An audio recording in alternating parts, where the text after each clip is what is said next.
And we're off and running Thursday night. We're talking Niners on the Krug Show.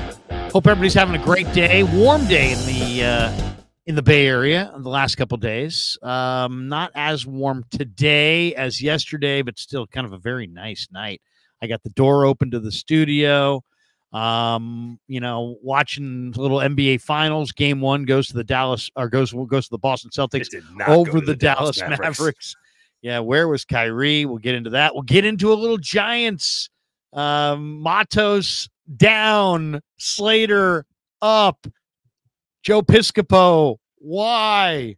We could do that. We could do a Joe Piscopo. There is 0% chance Hutch understood that reference at all, Larry. I didn't. I'm just smiling blankly.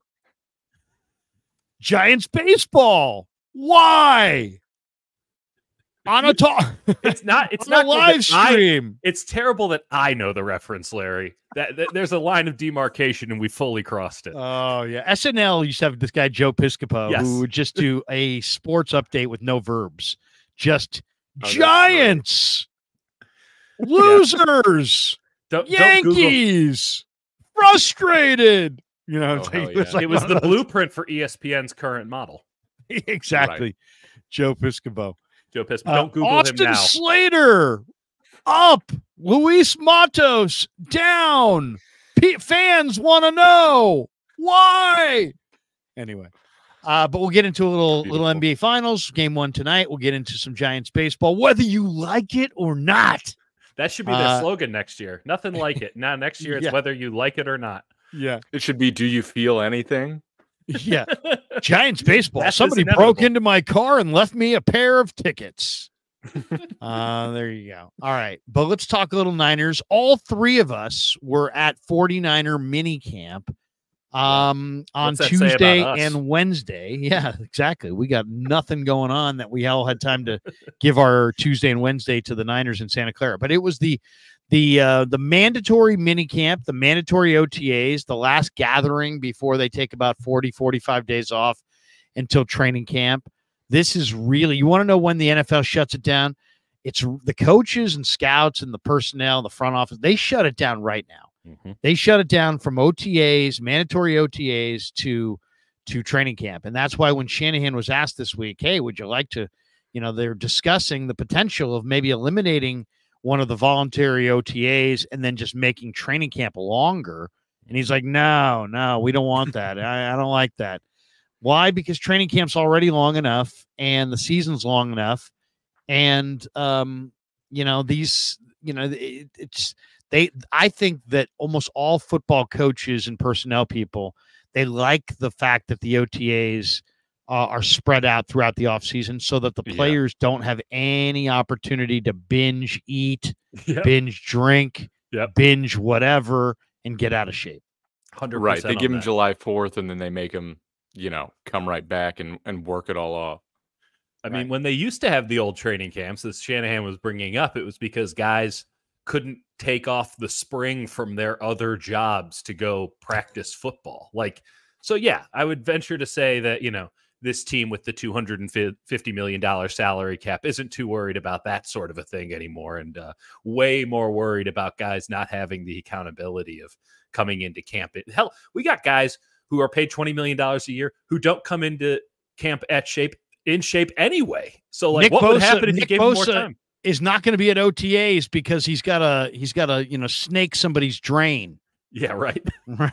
It's like plumbing is his true passion. It's this football thing that he does for the money. But really, if he had his druthers, it'd be plumbing.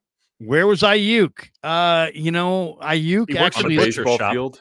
He's working as a backup to a catering company, and he's got a big wedding weekend coming up, so he won't be there. Brock Purdy's running a sports bar in Ames, Iowa. Yeah, exactly. Name your secondary income that your favorite football player has. But yeah, so right now, I mean, they're going with the mini camps. They spread them out. They got the voluntary, then they got the mandatory. This was the mandatory. So Dieter's got a whole article out. By the way, Dieter Kurtenbach covers the 49ers for KMBR Radio, does a bang up job. I've known him for years. Fantastic reporter. and really covers the 49ers and not just the 49ers, the Niners, the Giants, the entire Bay Area scene, Sharks, Warriors, you name it, he's on it. Baby, we are going to be so on the Sharks this year for the Mercury News. Oh, yeah. There you go. Celebrini's kid. That's all I got. There you go. Don't talk to me about Will Smith on that second line. What's his first name?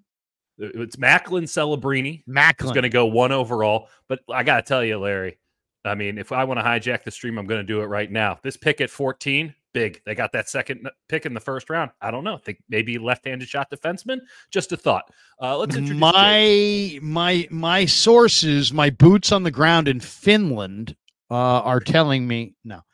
No boots on the ground. I have no boots on the ground in Finland. I was really hoping you did have a Finnish connection. That'd be incredible. I was really hoping. Yes, my Finnish connection has given me all the insight, except I don't speak the language, and thus far I'm going to have a hard time translating it to you guys. I've got connections, I just can't make out what they're saying. He's a man of all cultures and languages, folks. Yes. And, of course, the great Jake Hutchinson, who was once upon a time at KMBR and is now proud property of Odyssey. Yes. 95.7 The Game. He has crossed the line and said, hey, I used to be KMBR, but now I'm 95.7 The Game. And the fact that I could get a 95.7 The Game Odyssey representative and a Dieter Kurtenbach KMBR representative on the same live stream. I feel like I'm Jimmy Carter. I'm bringing together Anwar Sadat and who was the other guy? Going to Camp David after this. Yeah, exactly. I'm bringing warring nations together here. It's amazing. We got a Joe Piscopo and an Anwar Sadat already. Yeah. I mean, you are on fire today, Larry. In fuego, absolutely in fuego. No, but Jake does an incredible job. And if you know that name from our 49er pregame show, it's because Jake joined me and Loneal on the 49er pregame show that we did on 95.7 The Game. And he, as well, is a wealth of information on Niners, all things Niners. And so when I was thinking about, hey, let's do a live stream post minicamp, the thing I was thinking of, give me two guys that, A, were at minicamp, and B, that are guys that I like, that I know the topic. And, you guys check all three boxes. You guys were at minicamp. I like you guys, and you do a great job covering the Niners. So I'll just throw it right to you. Oh, absolutely. But I'll throw it. Why don't we start with Dieter, and then we'll go with Jake without me leading you in any direction, because, you guys are so good. You can take any direction I take it and make it look like we had it all planned out. But I'm not going to plan it out. I want to just kind of get your organic, because Dieter's written an article for the Merc on this, winners and losers from minicamp. But let's just go around in the room and have a little brief discussion of the good, the bad, what really stood out from minicamp. Dieter, go ahead. Why don't you start first? What jumped out to you? Because we probably didn't all see it the exact same way. I mean, I'll give the easy one. I'm going to throw this out here. Here's the red meat. Hutch and I were both big fans of the top two picks the 49ers made in this draft, being Ricky Pearsall and Renardo Green, whichever one Mooney Ward wants it to be. What's his name again? Renardo Green. Mooney Ward was like, didn't know if it was Renardo or Ricardo Green. Didn't know the first Ricardo name Green is such a cooler name. Regardless, it was awesome though that he didn't know it right up. I mean, nothing. If you're Renardo Green and you think your S doesn't stink and you're rolling around and popping your jersey, and I'm a Niner now, man. Ricardo Mooney just gave you. He doesn't even know your freaking name, bro. Yeah. Well, we're all going to learn that name real fast because both of those guys were wildly impressive, and to the point where I know it's non-padded. I know it's minicamp. I know that the minicamp started in May and early June, but I feel like we should take a victory lap, Jake, because we were on these guys from day one, that these should be the targets. We were kind of stunned that Green was available to the Niners when they took him. We were also stunned that they did the smart thing and took Pearsall at 31. But I don't believe this to be confirmation bias, even though everything I'm saying sounds like confirmation bias. I think those two guys were spectacular. Pearsall was sudden. You could tell when Pearsall was doing the drills with the wide receivers because Leonard Hankerson gives kind of a verbal feedback to each of the guys when they're doing their like stutter and goes and getting off the line and stuff. And it'd be like, good, good, good. And then you didn't have to watch. You would just hear, ooh, hell yeah. Every time Ricky Pearsall went. That's what Leonard Hankerson was doing, the wide receivers coach. There was just a different sound to the coaches when he was out there doing stuff. Every veteran on the team asked about him. They weren't blowing smoke up his ass. They were like, that white boy's the truth. He was the real deal. He was sudden. He was polished, and he separated like nobody's business. And I thought he looked really tough as well because he did get some good coverage thrown his way. He was oftentimes matched up against the number one, whoever that was out there, whether that be Isaac Yadam, someone I think we'll talk about, whether that be Green, whether that, down the line, even I know Mooney Ward didn't do anything, but like they had tight coverages at times and he still caught everything. I thought Pearsall looked incredible. I had enough people tell me that he looked incredible and that I should be taking a victory lap, that I'm going to take their advice. And Hutch, you got to take a victory lap on Renardo Green because he looked the part. He looked spectacular. Yeah. He might have even been better than Pearsall. He's awesome, man. I think Renardo Green is a guy where I'm not quite sure why people valued him so lowly. He went, I was viewing him as like a late second round guy from the start. And then it was like no one was hyping him up. A lot of these guys rise during that period and start getting mocked earlier. And it didn't seem to be the case for him. I mocked him to the 49ers. Prospect. Like when I would talk to people in the league, some people would say he's like the truth. He should be in the first round. And other guys are like day 3. And right. I think it's because it wasn't a sexy tape. I think I think it was the penalties too. He also had 11 penalties. Yep. Handsy. That's fair. And he tested really well, but not like crazy off the charts. I just think he is a technician. Like the dude is smart. The dude is super, super physical. He's going to get penalties. I think it's interesting that he's playing slot that he's never played before, and he looks like he's played it all his life, pretty much. Good. Like he's doing it in zone, he's doing it in man, and he like had a great rep against Pearsall that last day, broke up a pass. They both gave each other, respect after the play. And it's like when you see that, Nick Sorensen was like, hell yeah, that fires you up because you watch it and you're like, these guys are both immediate pros. And there have been so many times with the 49ers, not to even get specific, but so many times where Trey Lance. You're like, you try and see through the mirage. You're like, is there something there? Yeah. And with these guys, you don't have to do it. You're just like, oh, that is an NFL player. He's ready to go. And the only problem the 49ers have is like, how do they get them both on the field year one? Like Renardo Green might end up being their fourth corner, and I think he's an immediate starting caliber corner. Pearsall, you're going to have to rotate him in. So I think they hit on those guys. Again, way too early to confirm that, but like from what we've seen.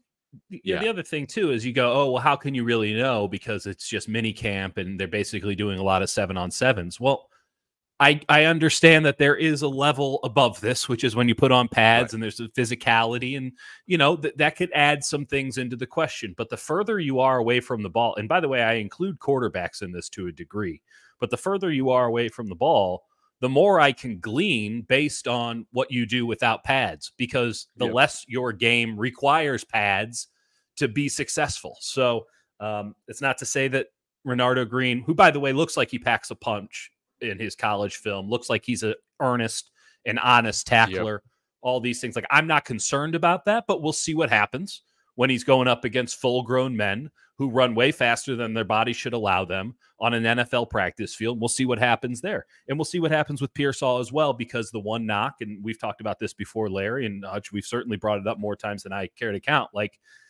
if you were to wonder why he wasn't considered an elite prospect or a top-of-the-line receiver in the class of a Neighbors, or obviously Marvin Harrison Jr. is well beyond that. But like why he wasn't really viewed as a first-round pick, it's because people questioned if he could get himself away from jams, get himself to the places that he wants to go, even if he got bumped a little bit. And I am of the belief that he can. But that doesn't mean that he will. That's a belief. But everything else that I believed about him has been confirmed to be true, at least in my eyes. And again, I don't want it to be confirmation bias, but when we're right, we're right. Two interesting guys there. One, I did way too many, because I know I did at least one with each of you. That's right. Mock drafts leading into the draft, right? It was just, there's so many different mock draft simulators, and there's a lot of empty time in March, and you're sitting there going, all right, let's do a mock draft. And I kept doing these mock drafts. And so I was talking to a buddy of mine who scouts in the league. And I was joking with him that I've been doing these mock drafts. And he's like, oh, man, I got to see your mock drafts. He goes, send me one and I'll take a look at it. And I can tell you, I'll tell you what stands out to me. So I sent him one of the mock drafts. And it was one of the mock drafts that had the Niners taking Renardo Green in the 5th round. And he said to me, he's like, first of all, this mock draft is just, they've got Renardo Green 2 rounds too low. He's not a 5th round guy. He's going to be a 3rd round guy. And probably maybe even in the high 3rd round. So he's like, this is just off. And I go, well, that's kind of part of the reason I keep having Renardo Green mocked to the Niners, because they got him in the 5th round. So I get to the 5th round and I'm staring at this guy going, yeah, I would draft him. But realistically, he probably wasn't on the board in the 5th round for more than just a handful of teams. More teams had him higher up. So that was his first thought. And I will say this, from just having been at the minicamp, I would say, if you said to me, give me the number 1 takeaway theme of Niner minicamp, I would say Purdy to Pearsall. Yeah. It's like Purdy to Pearsall is already starting to show itself. Brock has put in the reps on the field with Purdy, with Pearsall, with Cowing, with some of these new receivers. You can tell. And every time we get a chance to see them practice more, it's obvious that these guys have repped it. Purdy loves doing practice reps. Pearsall the same. Pearsall lives in the middle of the field. Purdy the same. These guys are made to play with each other. And, I mean, we probably saw them hook up on the practice Wednesday 4 different times on 4 different routes. 4 different routes, and it just, I think it was Barrows that used the word prolific when talking about, I think he was talking about Pearsall. Yeah. And Kyle's like, prolific? I don't know if I would go with prolific, but I know what Barrows means. It's like we're seeing a number of Purdy to Pearsall plays, and you can see that is something that is building. That's going to be a very difficult 3rd down stop for opposing defenses, is trying to stop Pearsall from running a route where he knows where he's going, and Purdy from just taking a short drop and getting that ball out pre-break with anticipation, with accuracy. And I asked Shanahan about it. I said, hey, how excited are you watching these 2 guys hook up? And he made the point. I thought it was an interesting point. He's like, Brock doesn't know exactly where the receiver's going yet, but he knows where the receiver's supposed to be. And Ricky, as a veteran route runner, knows where he's supposed to be. So exactly how he's getting there and the proper footwork, it sounded like there's still work to be done there. But as far as Ricky, do you know where you need to be? Yes. Brock, do you know where Ricky needs to be? Yes. Mm-hmm. And now we're starting to see the kind of sort of unstoppable nature of Stafford to Puka that we saw last year with the Rams. I'm seeing a little bit of that. I mean, imagine what this is going to look like after these guys practice every day together all throughout the summer and play those preseason games. By the time we get to September, Purdy to Pearsall is going to be a thing. No doubt about it. No question. It's really interesting, Jake, and we talked about this yesterday on our show. Like, Brandon Ayuk's not there, okay? We'll get into all that a little bit later, but the fact of the matter is he's not there. So who is the X receiver on the first team offense? His name is Ricky Pearsall. He's your 31st overall pick, and they're throwing him right in there as the number 1 receiver in this offense. It's not to say that Deebo Samuel isn't the number 1 option, but the number 1 receiver in a Kyle Shanahan offense is the X. And if you look at the history of Kyle Shanahan, it's prolific. We're talking Andre Johnson.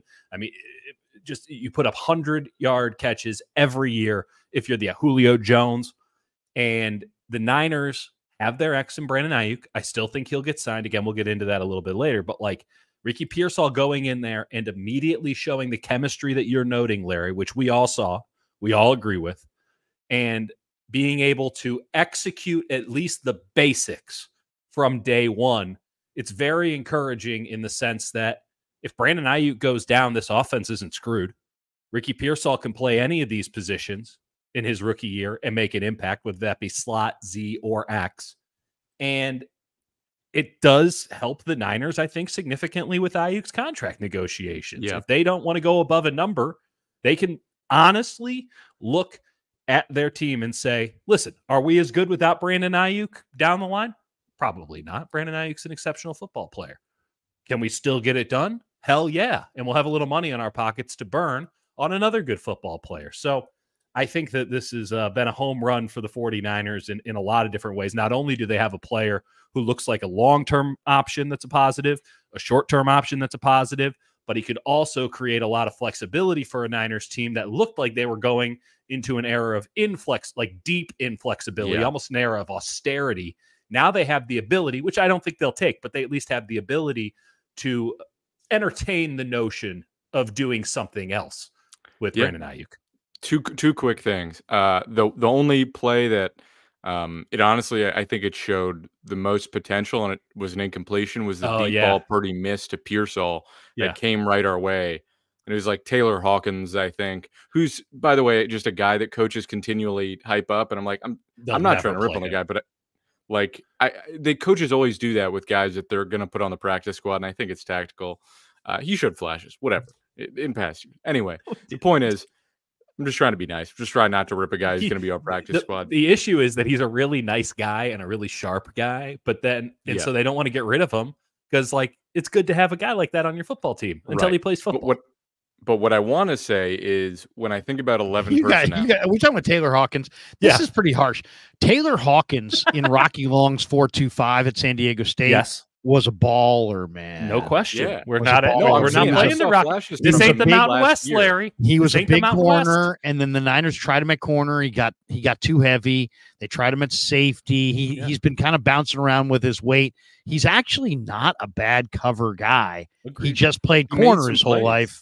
And he can cover for a safety. And you heard when I asked the new defensive coordinator, Sorensen, I said, who's your best coverage safety? His name came up. Along with nine other names. He did mention Hutch. He mentioned you in there too, I believe. I mean, he mentioned everybody in there. He did say Hawk. That was the best point. He said Hawk. He named all of his safeties.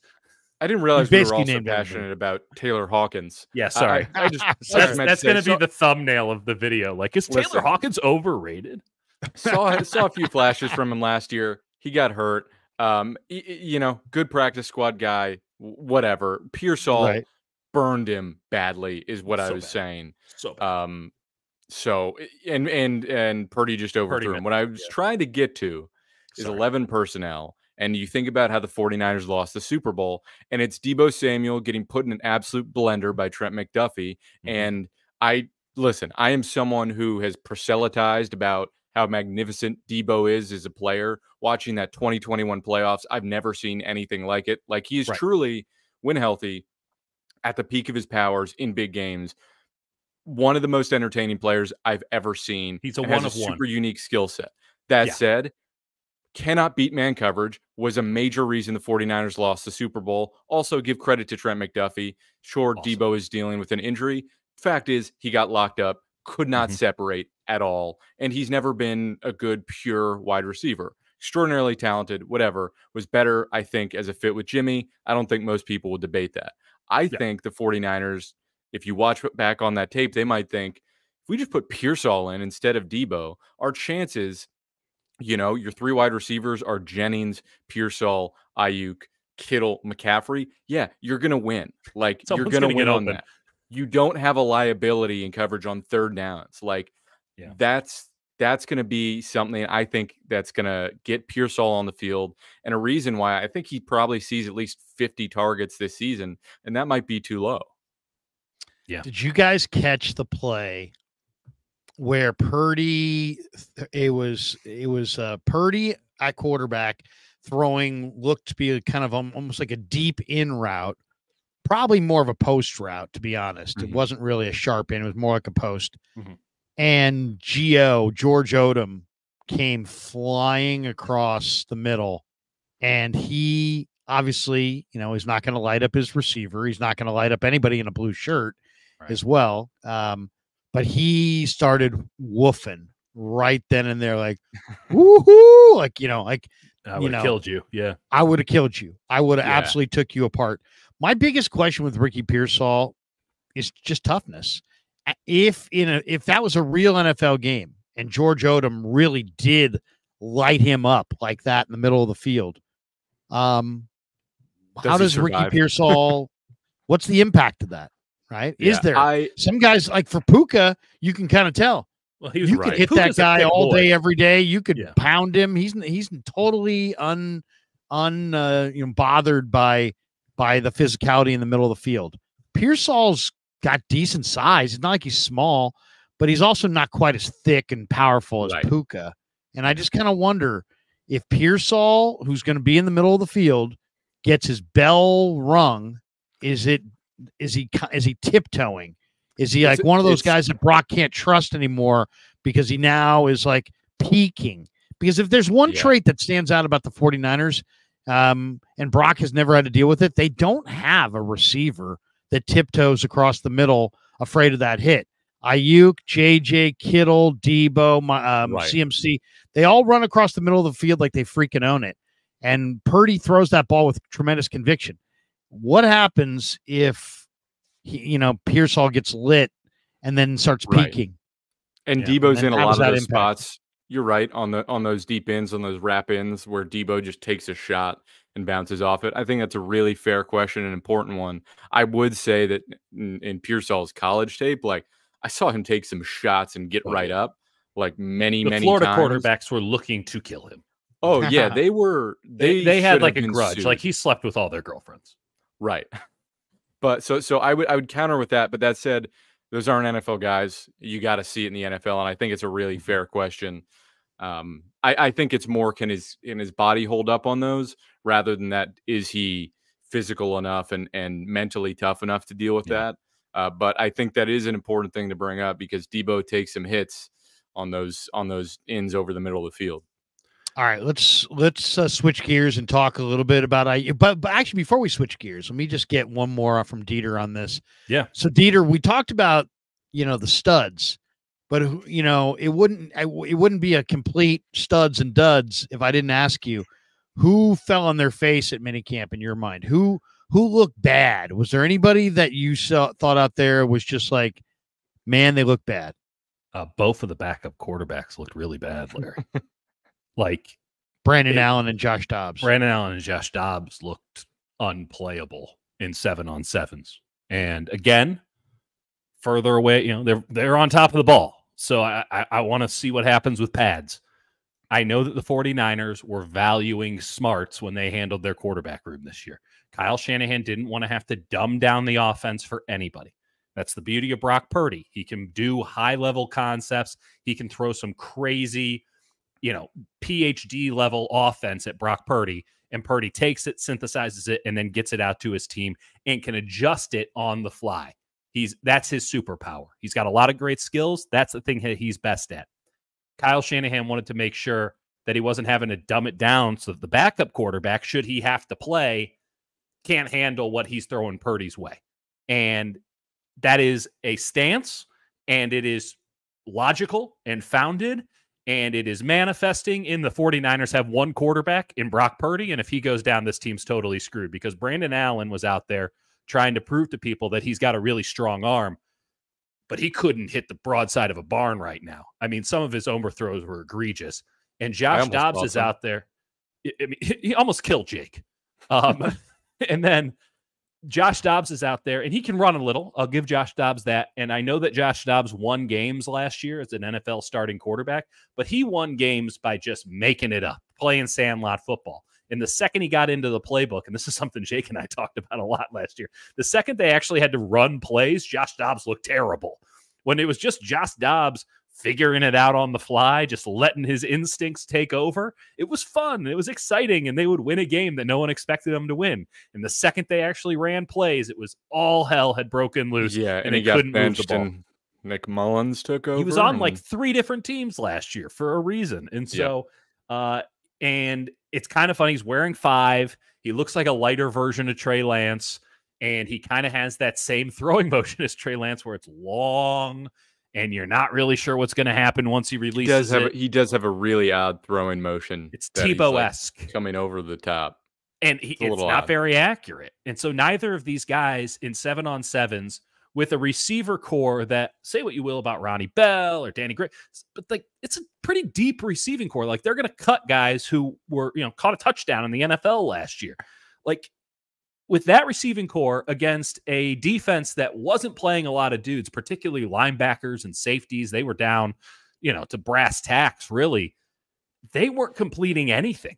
And it was a concern of mine. I'm not a big Brandon Allen is like a good backup quarterback guy to begin with. There's a concern of mine going into off-season, certainly minicamp and stuff. I thought that it was malpractice not to bring in a quarterback in the draft. Like if any team should know you need a lot of quarterbacks and that you should just take a quarterback in the 7th round and see what happens, it's the San Francisco 49ers. And they're like, nah, we're good.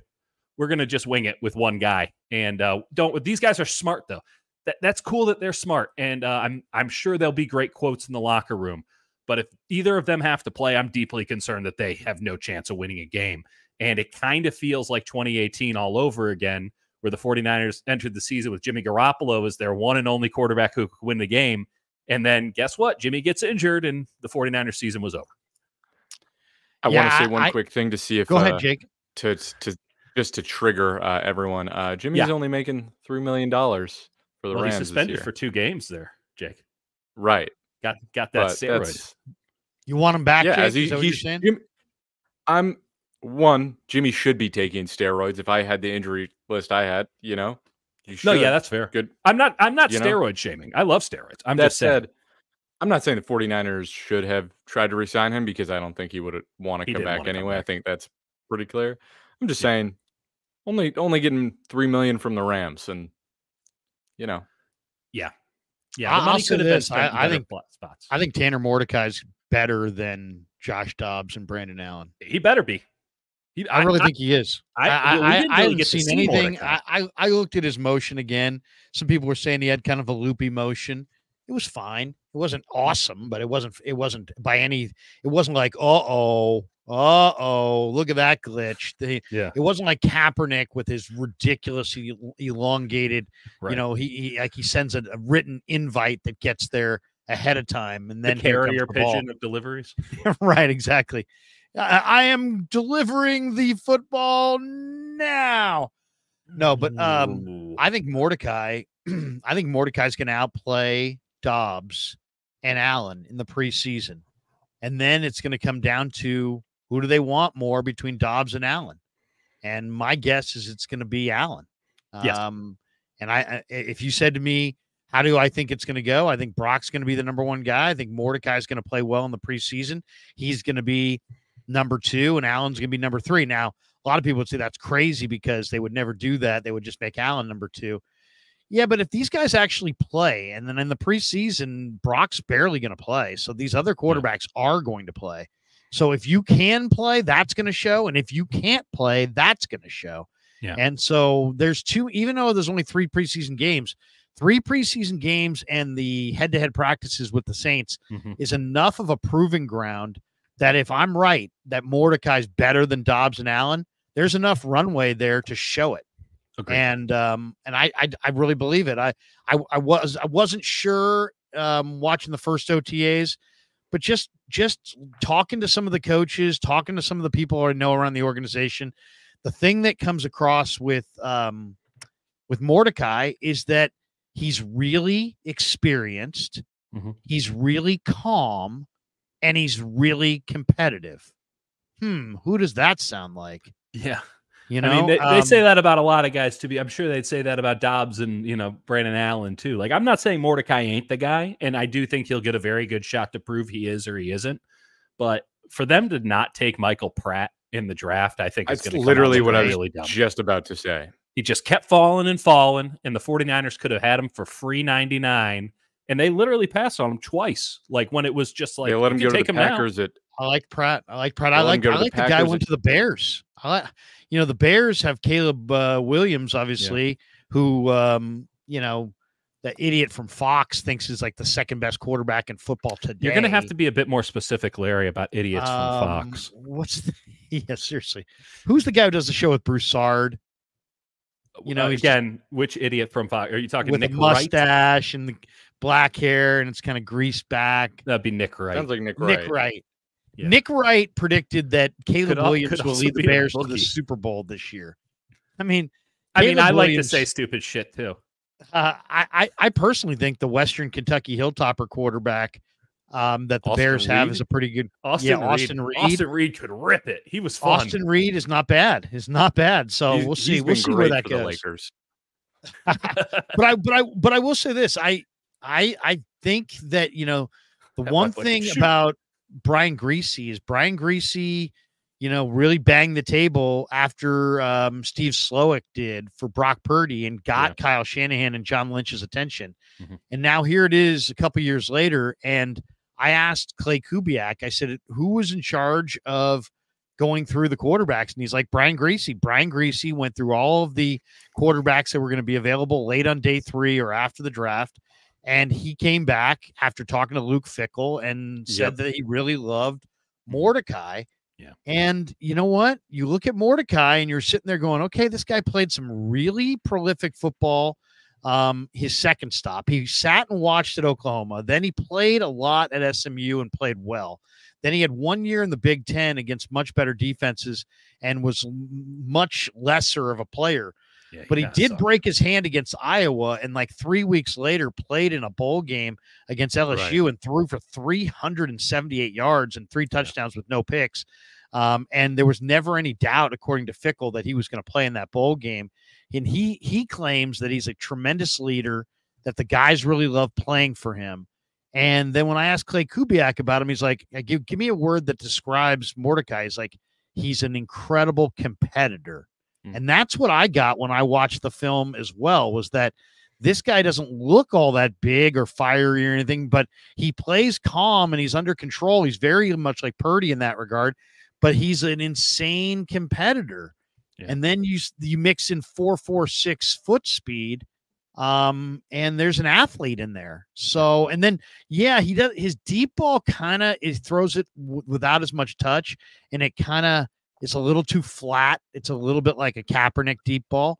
Yeah. But most of the throws in this offense are in the short and intermediate. And this guy looks like he can throw on-time strikes with I would say 90% of the throws that Kyle Shanahan features in this offense. So I think Mordecai is going to wind up outplaying Allen, because I think Allen at his core is just a guy, and Dobbs is a little bit more physically than Allen, but I think he's even a little less as far as production. I just think Mordecai is going to wind up outplaying those guys, and the Niners are going to find a way to save probably millions of dollars on the cap by cutting one of those veterans. Not a very high bar right now. What I would say is they can't do that with Dobbs. Like, they guaranteed him $2.25 million, which is not a ton. Like, they could still cut him, but they can't save any money by cutting him. So I think if they were to go that route, they save like $800K. By cutting Allen, they could probably put him on the practice squad if they were going to keep Mordecai. I mean, they could do either. It doesn't matter. It's $2 million. But whomever they like Mordecai, they'll do what they need to do to keep him. They won't expose him to waivers. And if they do expose him to waivers, after Brock Purdy became Brock Purdy, and as hungry as NFL teams are for quarterbacks, if this kid Mordecai shows anything in the preseason, he will not clear waivers. And by the way, keep an eye on like undrafted free agent quarterbacks, or keep an eye on quarterbacks around the league, because the Niners are going to feel like they're going to take one of the guys that they already have, exclude Mordecai from the conversation for now. He might get in, he might not.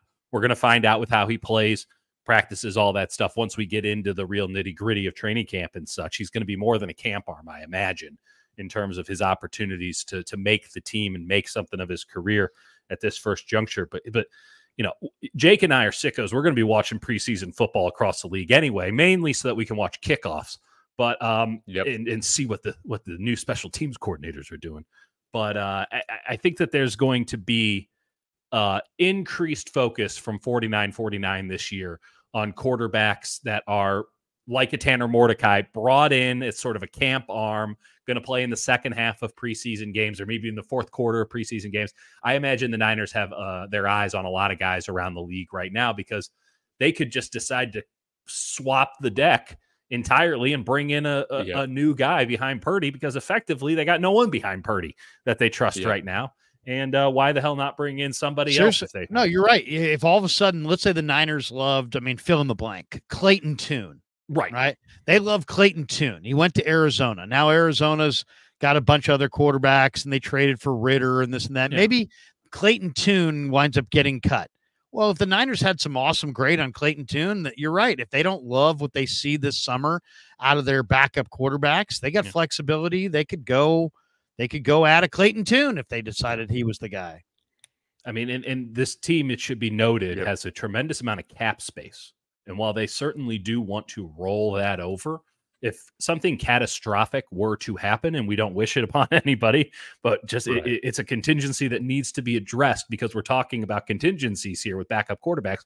If something horrific and catastrophic were to happen in training camp or a preseason game, this is a team that, because they are so all in, and because we all know deep down no one believes they're winning the Super Bowl with Brandon Allen or Josh Dobbs or Tanner Mordecai or Clayton Tune, they could maybe make a move for it and do something big and bold and perhaps a bit brash at the quarterback position, which I can't even fathom what that would be, but at least they'd have the financial flexibility to do it. Yeah. Justin like Fields. I mean, something. They could do something. Bring in Russell Wilson. I don't care. Do something. Wow, that would be something. I'm hoping that day never comes. All right, so let's talk Brandon Ayuk. And I don't know if the Niners are going to sign Brandon Ayuk or not. Yeah. Matt Mayoko today says it's entirely possible that the 49ers don't sign him to a long-term contract and let him play out the final year of his deal and see where it goes from there. So they're saying that Ayuk wants Amon-Ra, St. Brown type of a deal. The Niners don't want to give him that. Right. Let's take a look at, first of all, there's three ways to look at this. There's the AAV, there's the total contract value, and then there's the guaranteed money. If we're going guaranteed money, Justin Jefferson, number one, $110 million guaranteed. A.J. Brown, number two, $84 million guaranteed. Amon-Ra at $77 million guaranteed. Jalen Waddle at $76 million guaranteed. And Cooper Kupp at 75. Those are the top five wide receivers in guaranteed money. Yeah. If you want to say NFL's highest paid receivers total contract value, tied for number one would be Justin Jefferson and Devontae Adams, both at $140 million. And one of those is looking real good right now. Amon-Ra's at 120, Tyreek Hill's at 120, Amari Cooper is at 100. Everybody else is less than $100 million total contract value. That's probably the least effective barometer, just because there's all kinds of ways to spin that. I mean, most of these deals are like two years that are real or 3 years that are real. Even the Amon-Ra St. Brown contract was like there was a trap door in that thing, and it's only got 35 fully guaranteed, which is less than what Waddle got. So then there's the AAV, and Justin Jefferson's number one now with $35 million AAV. He reset the market. A.J. Brown signed for 32. That also reset the market. Right. Amon-Ra, got $30 million. And a lot of people feel like that's where Ayuk wants to be. Then you got Tyreek Hill at $30 million.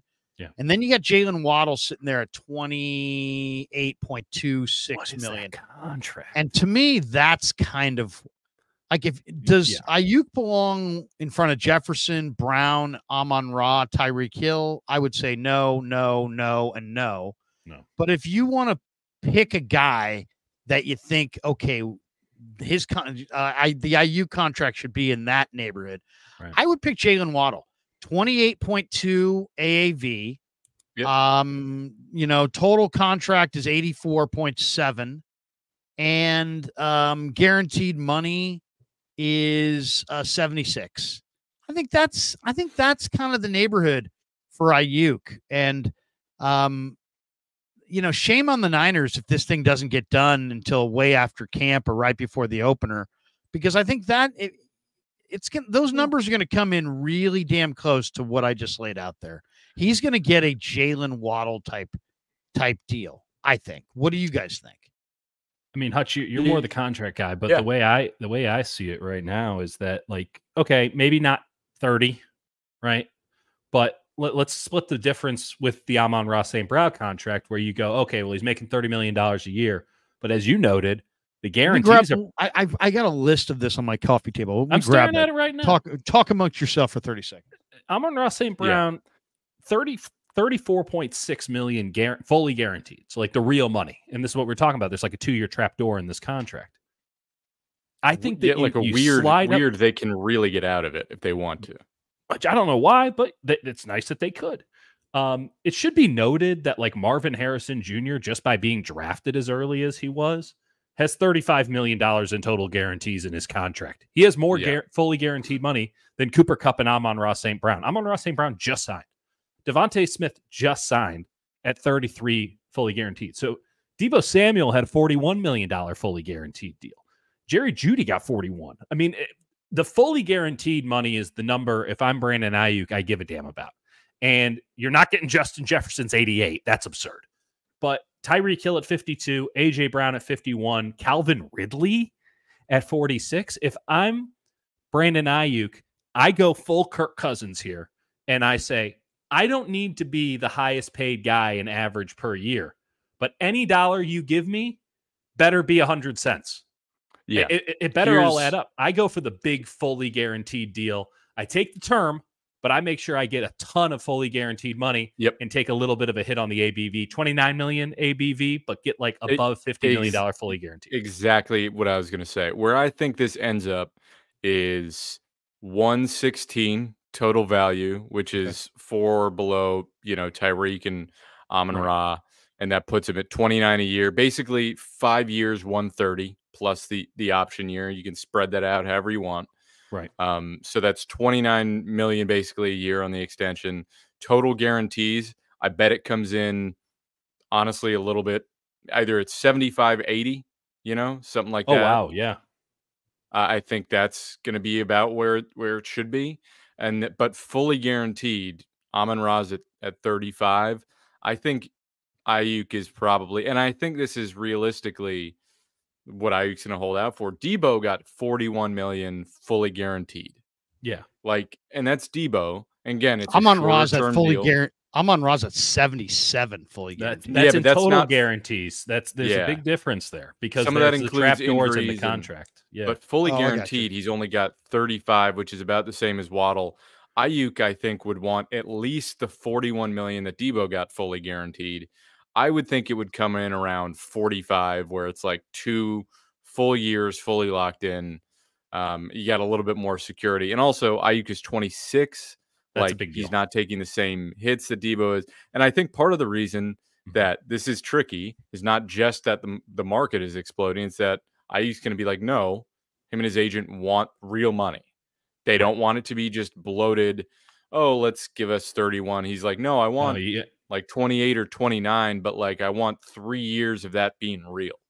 Not even just real. Fully guarantee him 3 years. Because here's the other thing that they're looking down the pipeline at. If they want to play the contingency game, which is something we've suggested the Niners should seriously look into because of the fickleness of everything and because of the threat of Pearsall and because, hey, you can play. Deebo Samuel doesn't have to go anywhere if you don't want him to. It's your choice to get rid of him or not at the end of this year. They could play out the 5th-year option and they could franchise tag him. Well, guess what? That money's guaranteed. That's $45 million guaranteed right there.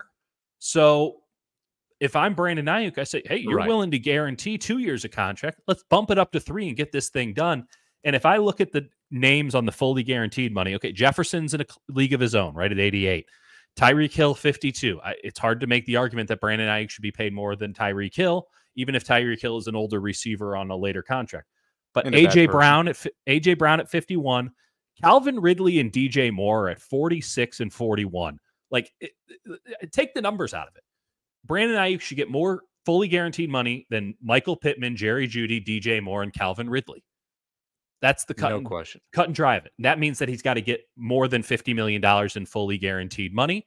And that's going to make the 49ers nervous because no one likes to put trapdoors in contracts and find weird ways to get out of stuff more than the San Francisco 49ers. And I was of the mindset that this thing would just get done in July because the timelines would converge and be like, okay, time for dilly-dallying is over. Let's get the contract done and get into camp. I don't think this contract's getting done anytime soon because Justin Jefferson just blew the damn thing up.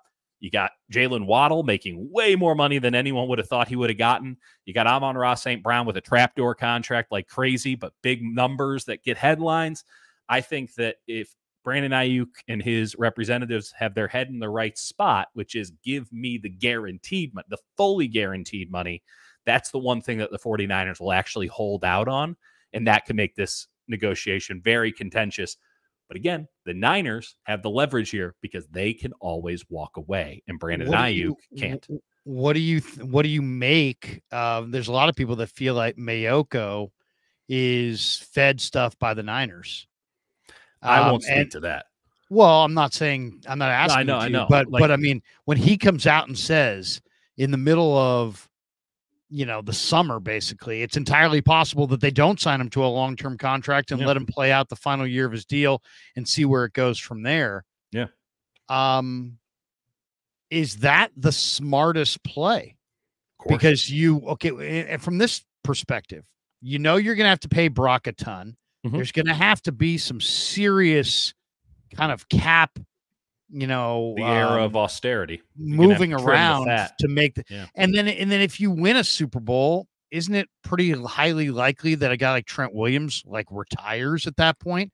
That dramatically affects your cap as well. So, maybe because the Niners are so involved in their Super Bowl window and because of the looming massive contract that they're going to be handing out to their quarterback, they're going to make him the highest paid guy on the team, obviously.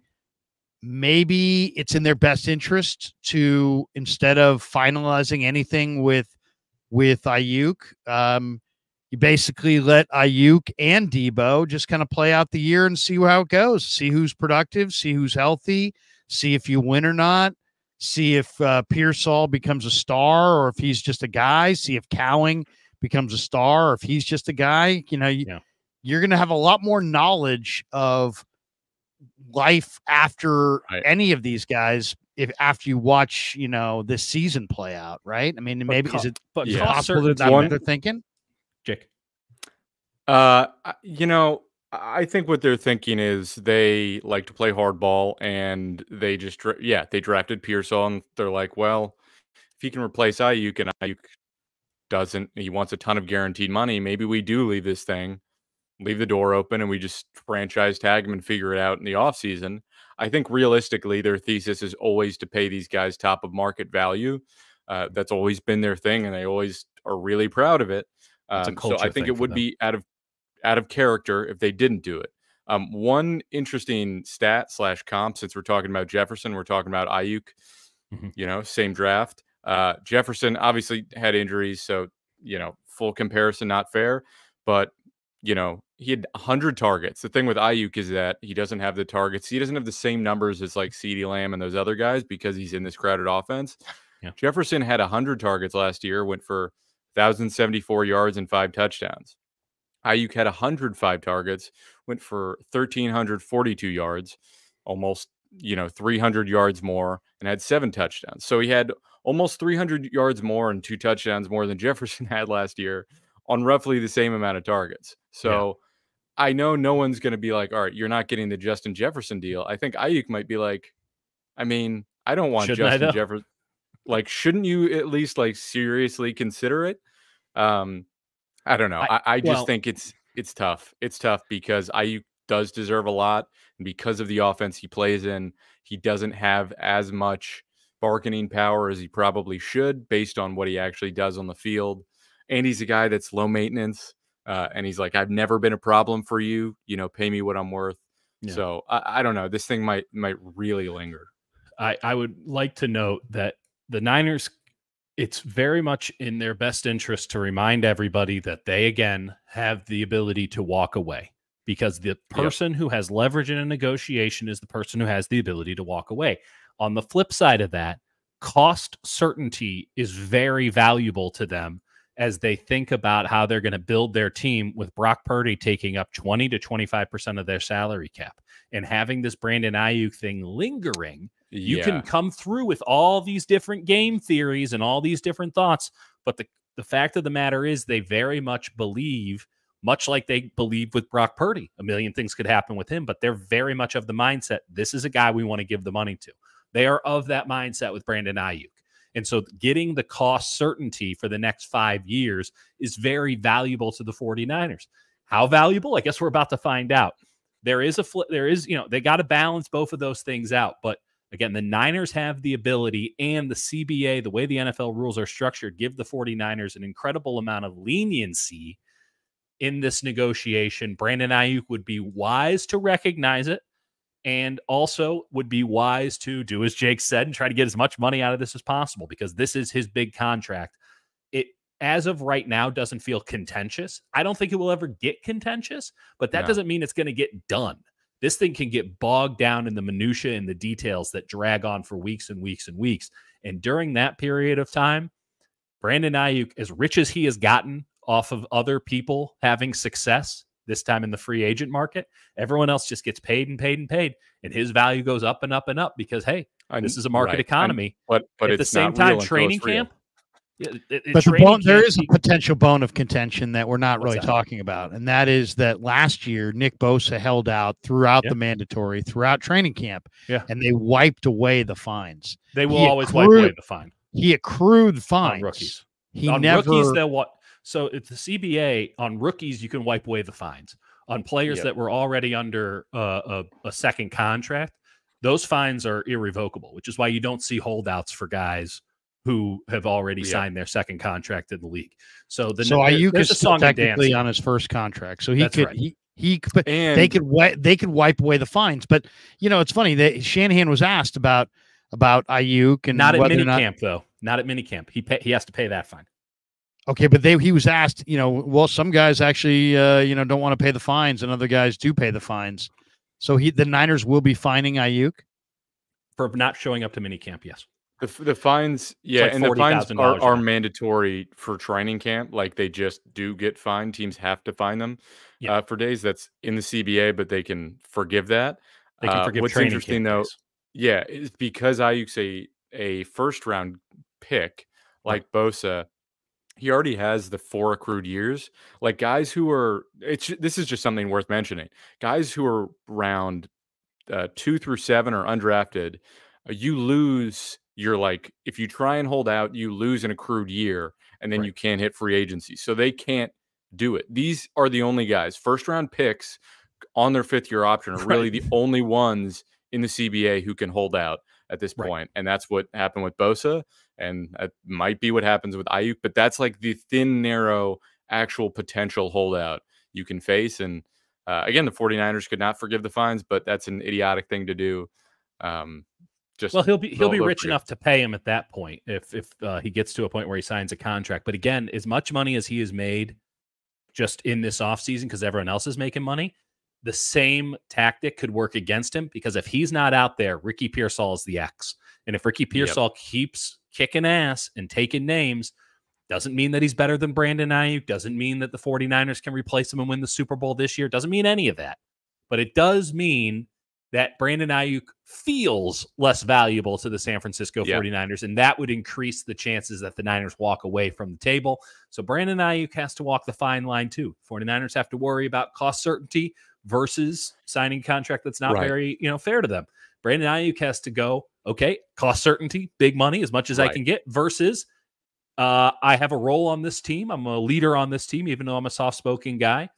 And my value is manifested in my presence.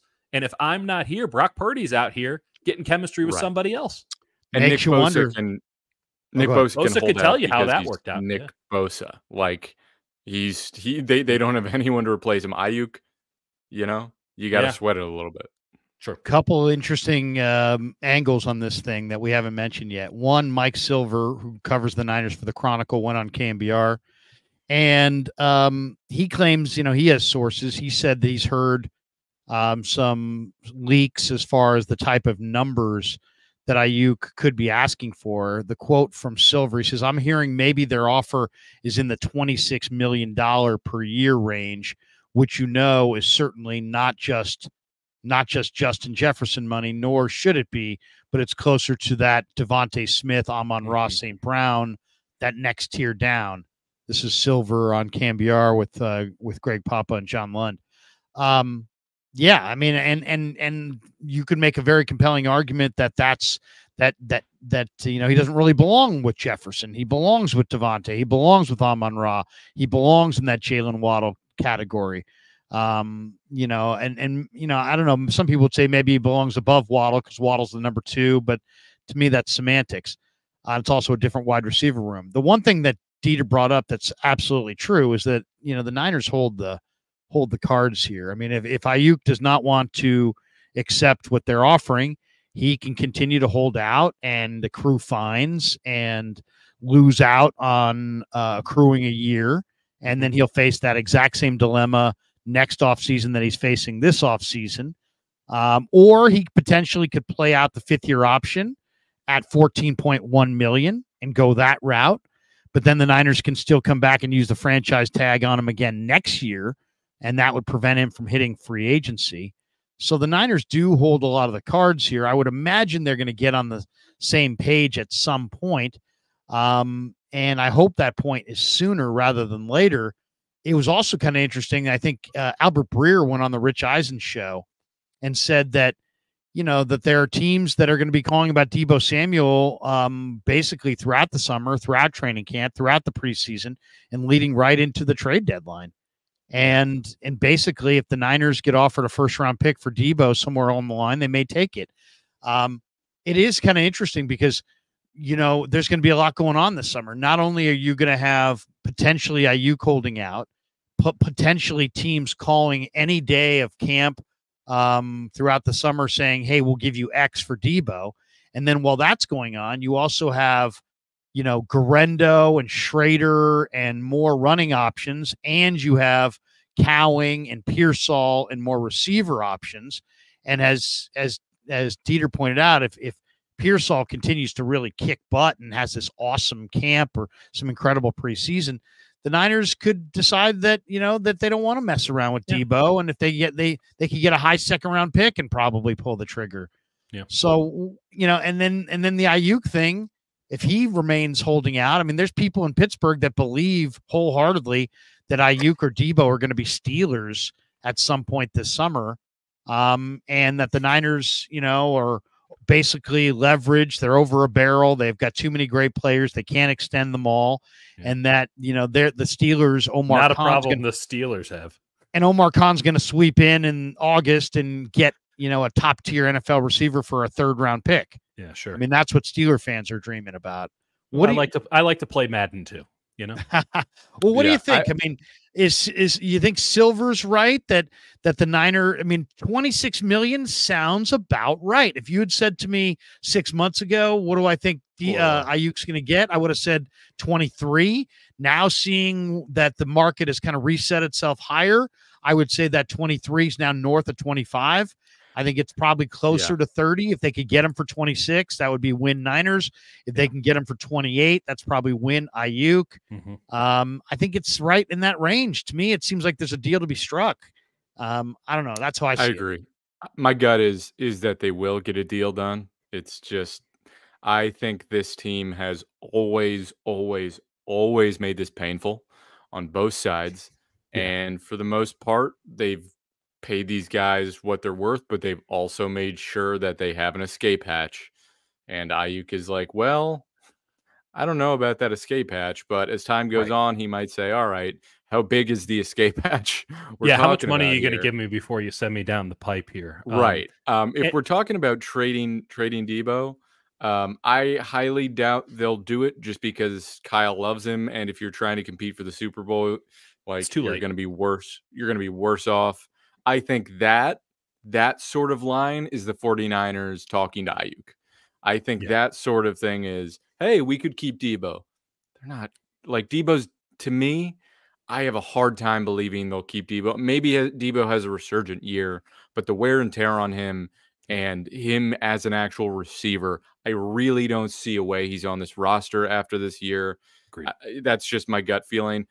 One thing I will throw out, that is based on absolutely nothing. If we're talking, a 3rd-round pick and a defensive tackle, send him the Broncos with a young rookie quarterback and get DJ Jones in the deal. That's interesting. You mentioned the Devontae Smith contract. I hadn't actually looked at the Devontae Smith contract. I mean, I knew what the numbers were, but I hadn't taken a look at the contract itself. It's a fair comp. It's a very fair. I think it's an exceptionally fair comp. Now, this is, I'm just going to be blunt here, a totally messed up contract. This contract is so weird. And this is when I say Brandon Ayuk needs to go for the guaranteed money. Just look at the Devontae Smith contract as to why. Devontae Smith is guaranteed $13 million in reality. I mean, this is an almost criminal deal that Howie Roseman got Devontae Smith to sign. Was Devontae Smith under duress? Would this hold up in a court of law? This is the weirdest deal I've seen in the league. And Jake and I have been spending the last couple of days looking at weird contracts after the Christian McCaffrey one came out. This thing has 4 void years at the end, one of which has a $35 million cap. This is weird, and this is what Brandon Ayuk, if his agent is doing his job correctly, should be girding against. Don't sign a deal like this, because this, if the 49ers had their way, the Devontae Smith deal with even more money, who cares, would be exactly what it would happen. Nothing about this is quote-unquote guaranteed money. This is, the Eagles can get out of this at any point, no problem. He might as well be on a rookie deal with this thing. And if I'm Brandon Ayuk, I'm saying, I want 5 years, right? But really what I want is 3 full years of guaranteed money. Guarantee these first 3 years. If you need a trap door after that, so be it. I've gotten my cash. Totally. Get the guaranteed money. So if it comes out where they go, oh, wow, the 49ers won this or the 49ers won that, the real win comes in how many years the 49ers have to guarantee money to Brandon Ayuk and how much totally, truly guaranteed money he gets, because the professional tax evaders that are NFL GMs right now are in their bag, because they are coming up with new ways to avoid the NFL IRS that I can't even fathom. Right. It should be realistically 3 years, $75 million, fully guaranteed. Fully guaranteed. Like that's a great deal. They should sign it tomorrow.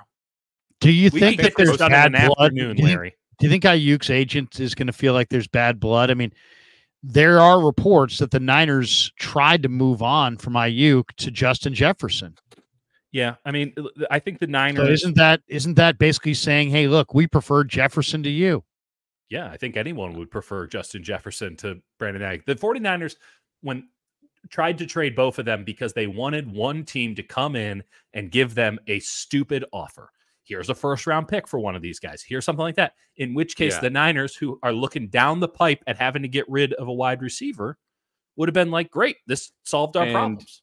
And what they really wanted, if they were going to trade Ayuk, what they really wanted was one of the big three, either Odunze, Neighbors, Marvin Harrison Jr., and they're like, okay, yeah, we'll trade Ayuk if it's one of those guys. Right. But they didn't get that. And but who's going to take that deal? No one. Right. And Debo, like, no one's offering them a first for Debo. I don't even know if anyone's really offering them a second. Maybe. Yeah. There was some conversation about a very late first, and then it was like once they got down to brass tacks, and it was like, so a first, and they're like, oh, actually, no, we didn't mean that. We'll give you like a second and like a fifth, and it's like, that's not a first, and also like this first couldn't, barely move us up enough to get Pearsall. So the Niners have to do their due diligence to see what the market is, because they're living in the marketplace. This entire how hardball is this going to get? Are the Niners going to say, hey, there's our offer and let him sit? And if he doesn't show up, he doesn't show up, and they can go forward and play with Cowing and Pearsall. I mean, they have the depth where if Ayuk just said, you know what, I'm not showing up, and he wanted to play super hardball with them, they could play super hardball with him and let him sit and just go with these other guys. I mean, do you think that we're headed towards that level of acrimony? I don't think it'll be acrimonious. I just think that it will be both sides using the leverage. It would be your top wide receiver remaining holding out in the midst of your Super Bowl year, in a year where people view your success ratio as Super Bowl or bust. So Yeah, but Brandon Ayuk's that's not acrimonious. I don't know what it is. I mean, it's acrimonious in definition, but I don't think that it would be of.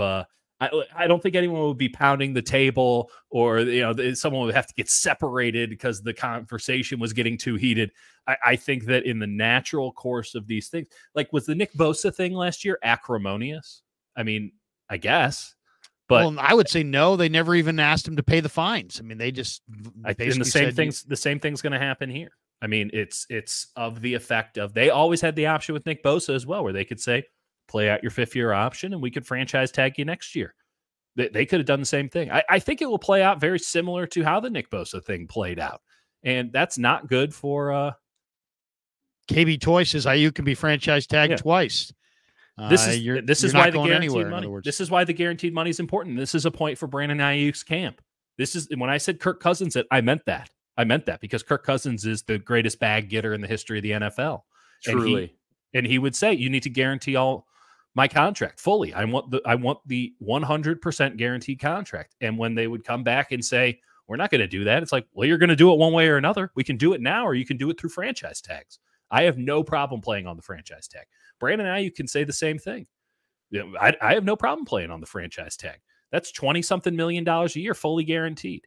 So the Niners are going to have to guarantee Brandon Ayuk at least $45 million to just play out the contracts that they can currently give him. Shit, $65 million if you franchise tag him twice. And that might be downplaying it. It might be close to 70. So there's your starting point on guaranteed money if I'm Brandon Ayuk. And again, when you're Brandon Ayuk, you have to be thinking about how much money is going to be guaranteed to be transferred into your bank accounts by the time your career is over. Because the 49ers, the Eagles, any team that's worth their salt is out here looking for ways to trick you. So I got no problem with Brandon Ayuk with this one opportunity that he has to make truly life-changing money, like generational upon generational money, right? Pushing for every cent that is true to get put into his bank account. And I have no problem with the 49ers trying to mitigate that to whatever degree they can, because both sides need him. Both sides need him to be in training camp. I think it will get done. I just don't think it will get done as easy as I once thought it would be, because it's a lot. And next year's franchise tag is projected like at $25 million. So just guarantee $25 million for 3 years. Get it done. I think it gets done, and it will be very painful. KB Toy Store says Steelers want Debo. What do you think? Let's say Pearsall looks great. I mean, the Niners have too many wide receivers. For their, I mean, they're going to keep 5 or 6. They got like 11 or 12. So they've got like almost 2 wide receivers for every wide receiver spot. Yeah, they're going to cut and like Danny Ronnie Gray Bell, looks like he's improving, and they've got Ronnie Bell. They've got some guys. Yeah. If Cowing and Pearsall play great and the Steelers come knocking this summer for Debo, what do you think the price tag is? What do you think gets the Niners to say, we'll do it? I won't say it. I won't say it. What do you want to say? Dieter, you say what you were going to say. I mean, a sack of footballs and a day 3 pick for someone to take Deebo Samuel's contract. I mean, yeah, because the 49ers are probably going to find themselves in a situation next summer. We're talking about next summer, right? Like this summer. Yeah. No. If somebody wants to come, the report is that the Niners are going to get calls on Debo all the way between now and the trade deadline, and that if they get offered a 1st-round pick, they may pull the trigger. But obviously, this is also tied to Cowing and Pearsall and how the rest of that wide receiver core plays. If the Niners get some incredible summer from there for Debo, at any point there's a 1st-round pick on the table for Debo. You take it. I mean, frankly, a 2nd-round pick is surplus value at this point. And again, it's right. And it's after Debo is the equivalent of Debo is the equivalent of my 2007 Honda CR-V right now. Like, that is a tremendous, outstanding car. Like, that car's value to me is $100,000 because I can just beat the shit out of it. And it works every time, and it costs nothing. I barely have to insure it. It could die tomorrow, and it lived a beautiful, useful life. If someone wants to come and offer me the equivalent of a 1st-round pick, I don't know, $20,000 Do I love that car? Has that car been extremely valuable to me? Could I use that car today? Hell yeah. But I'm taking the $20,000 because that car is worth $750 max. You need to pause. You need to pause because there is a source inside the chat on the Krug show, Antonio Baker. He said, going to get Justin Jefferson, and next off season, they just couldn't do it this year with them. Let it be known they want him. That's going to happen. Let it be known I don't believe you. Hey, well, that's it. That's Antonio Baker. You got a lot of commenters who are very certain about. It's a very confident group happening, and they've got somehow sources. You have two blowhards, one of which blows harder than the other. Pause. And somehow we're less certain about anything than the commenters. That's a really interesting. It's like Dunning-Kruger effect. The chat people have great knowledge, great perspective. They're great. They're holding us accountable, Larry. Exactly. If we knew anything. Couple last ones. We're an hour and 15 minutes into our live stream. Over 1,200 people in the room hanging out as we talk little Niners. The great Dieter Kurtenbach from KMBR and the great Jake Hutchinson from 95.7 The Game joining me tonight on the Krug Show, which is brought to you by Pig and a Pickle, the best barbecue in all of Northern California. Also Underdog Fantasy. Check the link in the description. Use the promo code KRUG, KRUEG, and they will match you up to your first $100. All right, couple other thoughts. One on Jacob Cowing. We're talking a lot about Ricky Pearsall, but Jacob Cowing, Matt Barrows did an interview with Scott McCloughan, the former Niner GM, who called Cowing one of his favorite players that the Niners drafted this year. Why is that of note? Well, in the past, he's like guys like Talanoa Fonga as late round picks, so he's got a pretty good eye for personnel, and he likes Cowing. And he called him lightning in a bottle. Well, that was a few weeks ago. And then yesterday, ESPN NFL analyst Louis Riddick also said that Jacob Cowing is lightning in a bottle. And I don't know if he just read something from McCloughan and then is parroting it, or if they just happen to choose the same phrase. But either way, guys, Riddick is a former personnel guy. McCloughan's a very accomplished personnel guy. I think it's pretty clear that both these guys agree on this, that the Niners found a gem in the 4th round in Jacob Cowing.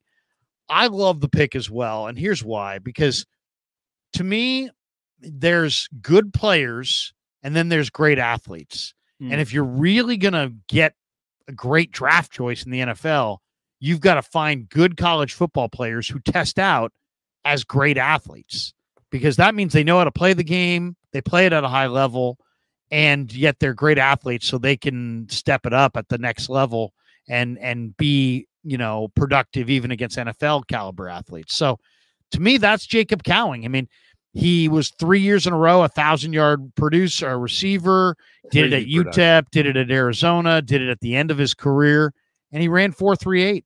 So to me, he is that subsection of great college production meets great NFL athletic traits. And when you have those two things, I think there's potential for true greatness. So I also am a belief that Cowing is going to have a huge year. Where are you guys with Cowing?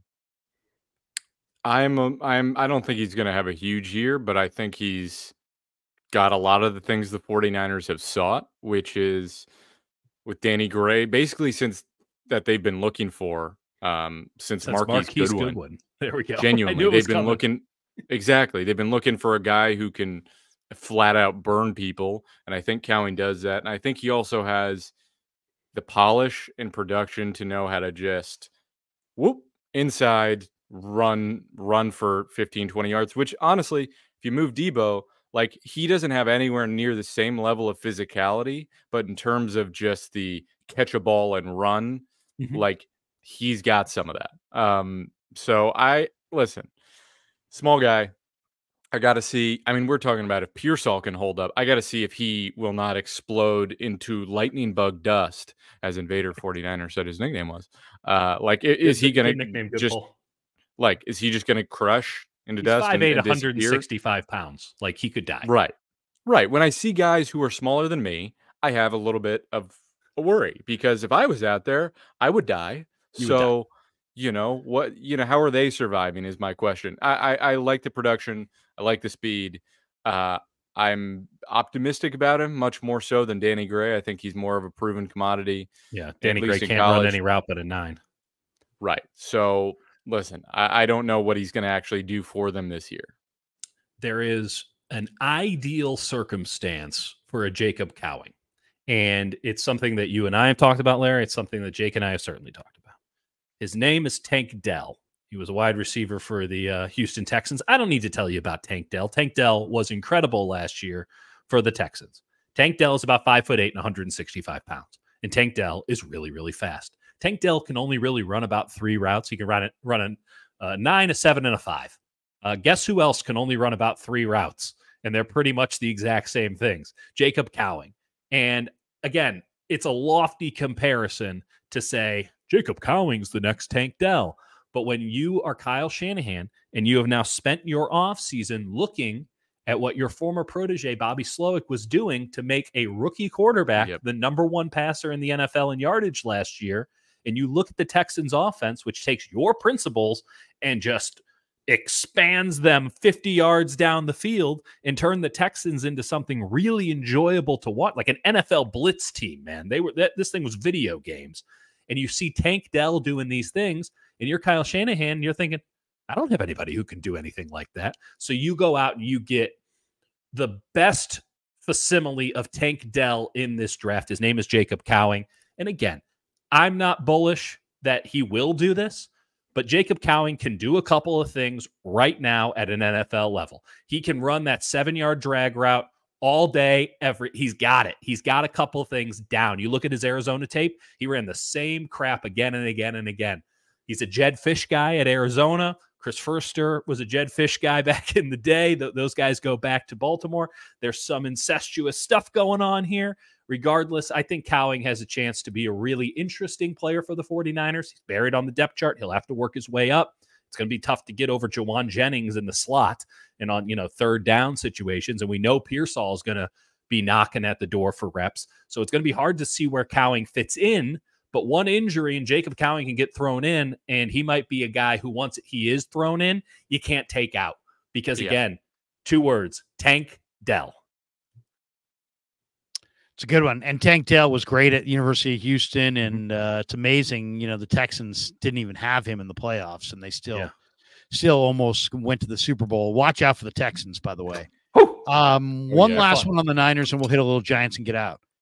We also have a couple supers here. But Fred Warner, I asked Fred Warner, I said, Fred, of the young linebackers in Niner camp, who's been the most impressive to you? And I thought there was at least a 50-50 chance that he would have begged out and just been like, they all look good. They all look good. He's going to name all the safeties. Yeah, exactly. Do what Sorensen did and just name every safety that's on the roster. I'll tell you, I just love all these guys. Something in the water here. There's nothing but love.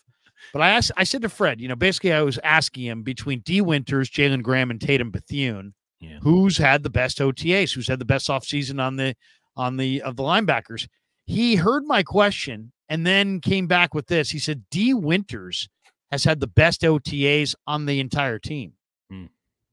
So that obviously caught my attention. And now here we are a couple days after minicamp, and that quote is starting to now bubble to the surface with the rest of the Niner content creator people out there who are seeing it. The fact that Fred said this, that D. Winters was not just the best linebacker, wasn't just the best among the young linebackers at OTAs, that D. Winters has had the best OTA period of anybody on either side of the ball on the entire football team.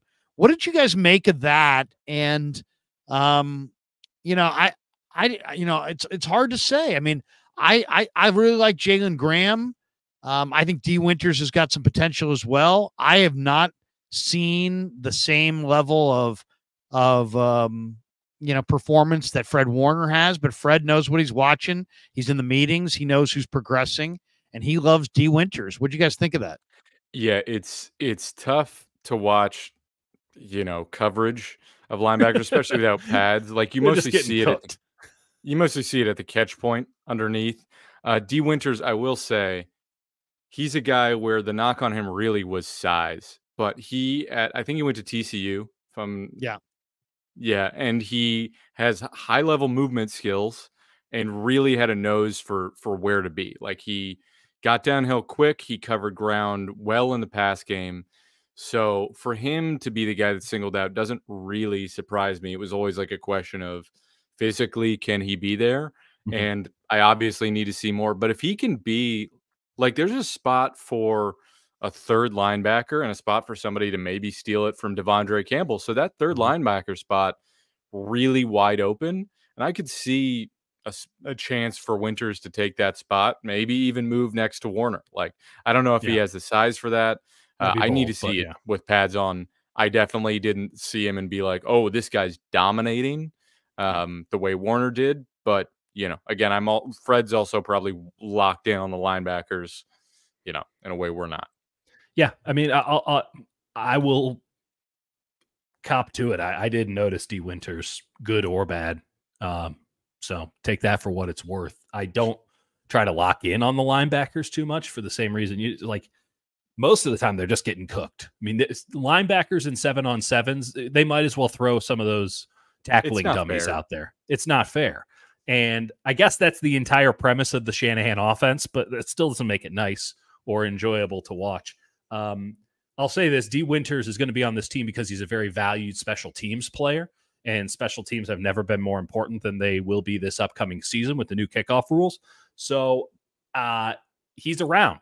And frankly, at this point, the Niners with the linebacking core just need human beings that they can rely on to be around. I'm not bullish on where these linebackers are. And with Dre Greenlaw, who knows when he comes back? I mean, Campbell's out there. I can see why Campbell was available. Let's put it that way. When we're talking about the ability to flip his hips and, you know, really cover in space. I mean, it looks like he'll be the center of a lot of game plans if he's playing. So anybody who can mitigate that and take a few snaps away, just bring something that's a positive pop, whether that be in coverage or whether that be, you know, lay in the wood, I think would be a big win. We've been very spoiled lately with Fred Warner, with his ability to just do everything at an exceptional level. He's really does ask for more of that this year. He's That's basically him and Brandon Staley are gonna, and I tried to ask Staley about that to be like, you're basically coordinating the defense with Fred Warner, right? And he gave me nothing on it. But like, that's the thesis, is like maximize Warner. This used to be a team that was just centered around getting home with the pass rush, and it still is to an extent. But I really do think it's more going to be like coverage. How can we use Warner as a weapon in all facets of the game, and use our safeties and corners in unique ways, because they're built a little differently than they have been. All right, last question on the Niners, and then we'll hit these two supers and do one giant thing and hit and bail. I'm going to call this the corner of the field. All right, because we're all out there and there's two fields, and then you could be in any nook and cranny. They don't tell you who to watch, who to look for, what drills to hone in on. You're just out there on the field, honing in on whatever you want to hone in on, seeing whatever you want to see, and drawing whatever importance you want to draw to what you see. I would say, if you said to me, from the corners of the field, Krug, who stood out to you during this camp, that I will say two guys that really did kind of catch my eye. One is Darrell Luter Jr., who just looks like a monster. I mean, I know he didn't play a huge game last year. He had the meniscus. He had the nice play on kickoff but they talked coverage him up all season long, even while he was out. So high on him, yeah. And you know, he's a mature guy. He played a lot of press man at South Alabama. He just looks so monster right now. I mean, he just looks like Mooney Ward. He's big, he's long, he's rangy, he's dominant, he's moving around. When I asked Sorensen about him, he had a lot of those same things and to say about him. There's just something about Luter that screams this guy could be one of the better players on the team. I mean, he's big and long and fast and a guy who's played a lot of corner and can play man to man. So I love what I've seen from Luter. The other guy that keeps catching my eye just for the effort he practices with is Drake Nugent. And I don't know that there's going to be a center we love job the available, but I do love the Nuge. And, you know, there's just something about him. He's 6'1", but he moves his feet well. You can tell he's strong. He's a smart player. He was a team captain. He was really good this year in the Big Ten in a first year in that offense. They were the best run blocking unit in college football. I like Nugent. I think Nugent's going to give Brendel a run for his money, and I think there's a very good chance that Lenore, Mooney, and Luter are your top 3 corners come week 1. Those are the 2 guys that I would say from the corner of the field stood out to me. You guys are out there. Who's standing out to you in the corner of the field? Yeah, I would say they have the best problem in the world at corner, and that they have, to me, 4 guys who should be starting. I don't have Luter on that list, but I have been impressed with him, and that's just I need to see more. But I liked what I've seen in terms of his length and all of the things that they've talked up. I think it's going to be Diamador Lenore in the slot, Charvarius Ward on one side, and Isaac Yadam on the other side, because Yadam has been outstanding to me. And he had a great season with the Saints last year. It took him a while in the league to figure it out. But that dude is the truth. Like, he's another big corner. He's really good. Like, he and Pearsall battling. He and Pearsall and Green and Pearsall has been the most fun thing to watch over these last few practices, just because they're tight. Sometimes Pearsall wins, sometimes they break it up, but both of those guys are long, physical, they're getting after it. And I just think the 49ers have a situation where suddenly cornerback has the best depth on their team, and they might be able to get creative. I'm like, how can they get 4 corners on the field at one time? Can they do that? Like, can they like get that dime package out, baby? Yeah. I mean, somebody asked me today if they put Green at safety, and he played a tiny bit of it in college. I don't necessarily think they're going to do that, or that they should, but they have such a talented corner group that it's like a shame that 2 of those guys, and you mentioned Luter, like out of those 5 are going to have to be on the bench. And Green might be their best cover guy, at free safety. How about you, Dietz? Who stood out to you? I mean, you did a whole pro and con article on this. The Nuge is my number 1 man. I just want to make sure that we're all on the record here. We all love the Nuge. I'm going to throw 2 guys who... Now we're calling Drake Nugent the Nuge. Correct. We are not a big fan. I drive much faster than 55. It is 2 guys that I don't know if they really wowed me. Right. Like, Cody Schrader just looked the part. I can see Garendo being the man. I love Cody Schrader. Like, their running back situation is superfluous in the best possible way. I'm going to throw 2 names. Braden Willis, the tight end, I thought really showed something as a receiver.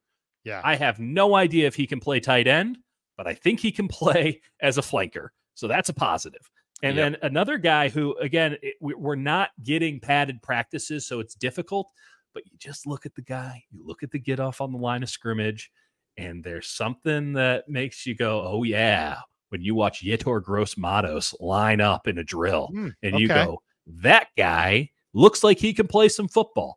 And specifically, when you think about where the 49ers needed help most last year, we've talked about it ad nauseum. They just needed a goddamn 5 technique. They need a lot of things on the defensive line. They certainly need a defensive tackle these days, but they needed someone to set the edge opposite Nick Bosa. And they didn't have anybody who could do it all year. Yetur Gross-Matos is a big man. He is someone who could reasonably slide in and give you some 3 technique, 4-eye snaps.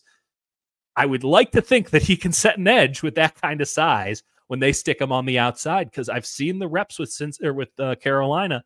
Like, he's got some burst and he's got some hands, and I'd love to see him in this scheme, truly with some very good players. Though I do think the defensive line has gone back and said, I think Yetur Gross-Matos has a chance to be really interesting this training camp, and that they could use him in interesting ways. I'm exactly with you. I was just gonna say, I feel very in my loins that they're going to use... it moves a little, let's be honest. Right. They're going to use Bosa, Gross-Matos, and Floyd, and put Fred Warner up at the line of scrimmage, like we were talking about, like a bear front with Hargrave. And they used to use Amenahu and Arden Key in ways like that. And Floyd, with his length, is like the perfect size for that. The bendability, like Gross-Matos is bigger. Like, they can have some really stunt those guys too. That could be really interesting. And they still have Malik Collins. Like, Malik Collins and Javon Hargrave, they might not be able to do much for you in the run game. It might be one or the other. But like if those guys can give you some pass, they have some interesting options as far as pass rushing goes, and they have a coordinator. Well, not a coordinator, shadow coordinator. Shadow coordinator who Brandon Staley's just a consultant, Jake. Let's be very clear. You mentioned Schrader, but you didn't say anything about him. You do like Schrader. I'm a University of Missouri grad who lives and dies with the Tigers. I want to kiss Cody Schrader on his feet when I watch him play. But like beyond that, like he looks good too. He looks so good. He legitimately gallops. Like he was running down the sideline. He looked like a 100-meter runner. Did you see when he got loose down the left sideline? Yeah. I was right there. It was spectacular. It was fantastic. And when you sit there and you're looking at that and you're saying, wait a second, this guy ran 4.6. That's much. He plays way faster than 4.6. His tape these times is so good. It's like it's like every scout, you should write down what the guy's 40 time is and then what he plays to. Yeah. Because this guy runs 4.61, but he plays. Here's a wild concept. Who was the best running back in the SEC last year? We should probably take that guy and put him on our football team. Like, sometimes it doesn't have to be that complicated. Think about it. Tennessee had that great running back. Georgia had Dejon Edwards. Bama had a couple different backs, and yet the first team All SEC running back was Cody Schrader with a bullet. He should have gotten more Heisman votes. He's no Jacquez Patrick. Okay, two supers here. One from Dumpster Fire Dan, who has been the most impressive defensive tackle so far. Well, Dumpster Fire Dan. I have not noticed if Malik Collins or Jordan Elliott are making an impact. I haven't seen it. I don't think Elliott has been out there, and Collins hasn't.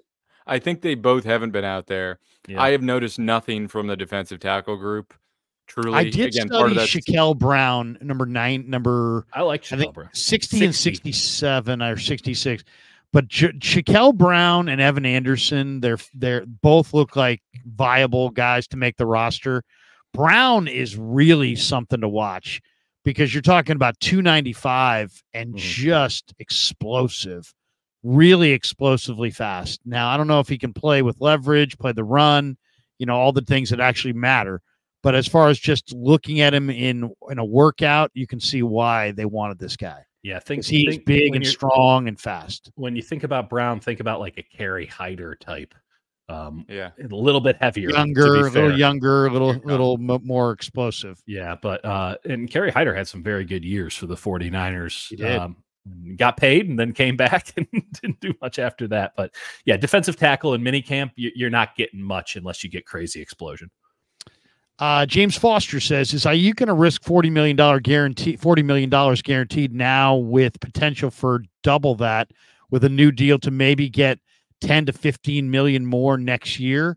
But even next year, he can get tagged. BA has no leverage. Yeah, no, I think we've correctly pointed that out, that the leverage in the situation right now sits with the 49ers. And it always will. That's abundantly clear. Yeah. Okay, the special teams play. Yeah. We all saw it, the new kickoff. What did you guys think of the new kickoff? And was there anything from watching it practiced that you now feel you could speak about concretely as far as how you want to go about using that play, what kind of body you want in your return man, in your coverage unit? It's really an interesting play for sure. What did you guys think of it? I have 2 hours of material on this. I will try to truncate it. Jake, please feel free. Okay. So one, if they actually do kick off and they don't just decide to punt it through the back of the end zone or do the thing where they drop it on the one and roll it through, which I think a lot of teams will want to go to because it's going to very quickly present itself as a dangerous play and they might opt out, which would be boring, but makes sense. And it means teams are going to be just starting further up the field. So more offense. NFL loves that. After a year where defenses had a pretty good year, I think people are going to see this and be like, what is this? Because the first time people are going to be totally flabbergasted. What you're getting is a ball that's just like this microphone shaking wildly and just end over end flopping, and it's landing at like the 10-yard line, and your returners are having to catch this ball that's just out of control, little code word dropping shortstop. And so basically it's like you need a guy that's going to have good hands and speed. But I don't know if there's a perfect way to do it. I don't think anyone knows of a perfect way to do it just yet. But I don't think there's going to be a lot of offensive linemen on the field. Some people talked about that. I don't think that's going to happen. But it is a play where if you do get a pure return, from my view, if one guy gets pancaked or gets blown away in the play, that's a touchdown. If you have a guy with enough speed, it's going the whole way. It's outside zone against cover 0. And if you ever need an example of what that is, go and look at the NFC Championship game in 2019 when Raheem Mostert had 200 and something yards against, what was it, the Vikings or the Packers, one or the other. They just kept running cover 0, and Raheem Mostert found there was a hole. Raheem Mostert hit it, and there was no one behind that hole to stop him from running all the way to the end zone. Again and again and again. That is this play. I'll be blunt, Larry. Like, I was super excited about it. I've spent a lot of time researching. I've spent a lot of time talking to people about this. I find this to be the most interesting thing in football today. And seeing it in person in this practice, bluntly, this is a very stupid rule change. It's stupid. It's way too aggressive. It's a massive overcorrection. They went from, let's take a play that is effectively non-existent, and let's now turn it into unquestionably the most important play of every game is the kickoff because of the possibility of scoring. Yeah, let's outline what it is for those who don't know. Okay, so the NFL owners agreed to a new kickoff format this offseason, and as Dieter just said, it's a dramatic change, dramatic departure from what it used to be. So the modification calls for all the players on the kicking team to line up at the receiving team's 40-yard line. Mm-hmm. And then while the receiving team then lines up 9 players on their own 35-yard line, 5 yards away, 2 men will then line up downfield as returners. So you've got 9 guys on the 35. You've got the defense lined up at the 40. You've got 2 returners down the field. 7, 2, and 2. So you have to have everyone. The kicker will then still kick off from his own 35.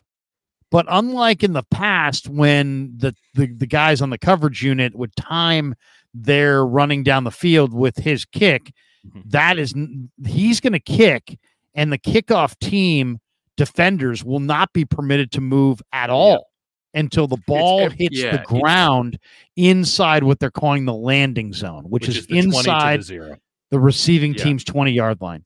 And if the ball hits short of the landing zone, so let's say you kick it up in the air and it lands on the 22. Illegal procedure.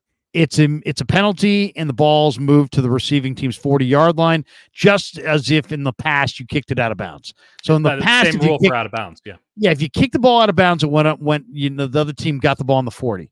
You kick the ball and it somehow lands on the 22 instead of inside the 20.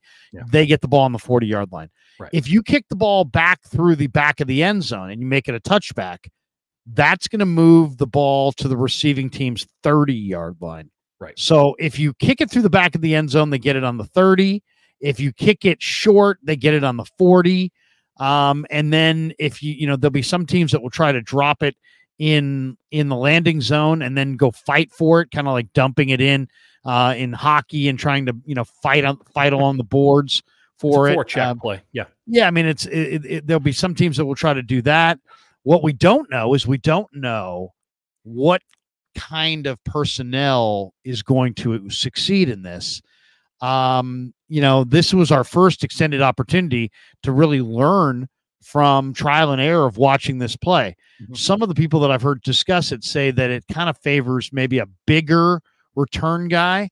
What it really if you can picture this, you've got guys sprinting down, but since they're not landing till the ball is either caught or hits the turf, that means that the return man has a good, I don't know, Dieter and Jake, what would you say? I would say 10 to 15 yards of like open running ability. And if you're either super fast, or if you're a good tackle breaker, or if there's any misdirection, where some portion of the coverage unit feels like player has the ball that doesn't have the ball. This could be a house call. Yep. You know, this could be a touchdown. Sean Payton suggested that each team is going to score 10 touchdowns a year on this play, which is all the more reason to believe that no one is going to allow anyone to return it. Brandon Ayuk had 7 touchdowns last year. So you think they're just gonna kick it through the back of the end zone?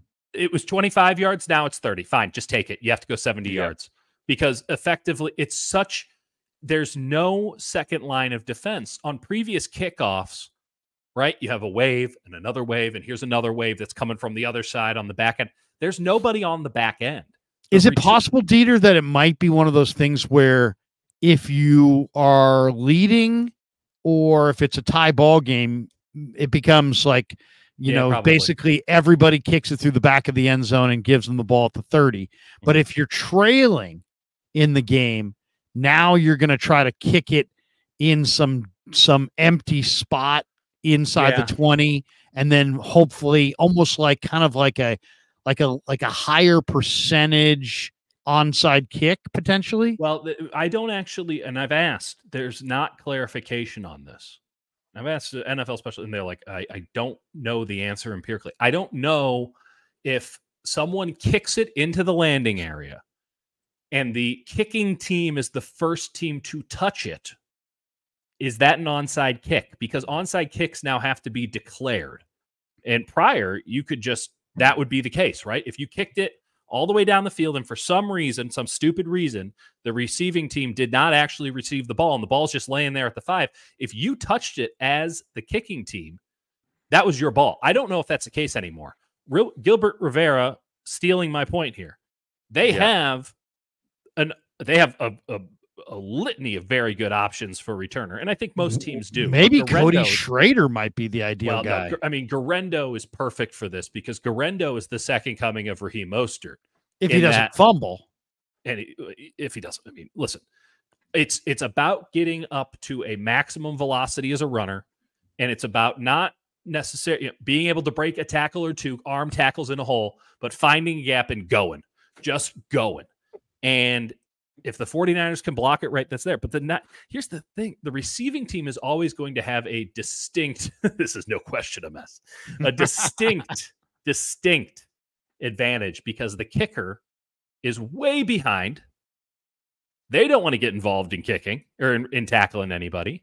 And now you got 2 guys receiving. And as you noted, Larry, they could do end arounds and stuff. Right. Yeah, that's what I want to see is when everybody, because what happens is there's like a mass that just funnels towards the ball. Yeah. If you do like a sneaky, like a rugby score, almost like a fumble Rooski type play. Two guys come together and they sprint in opposite directions. If 3 guys take 5 false steps, it's a house call. Oh, easy. 5. I mean, 1.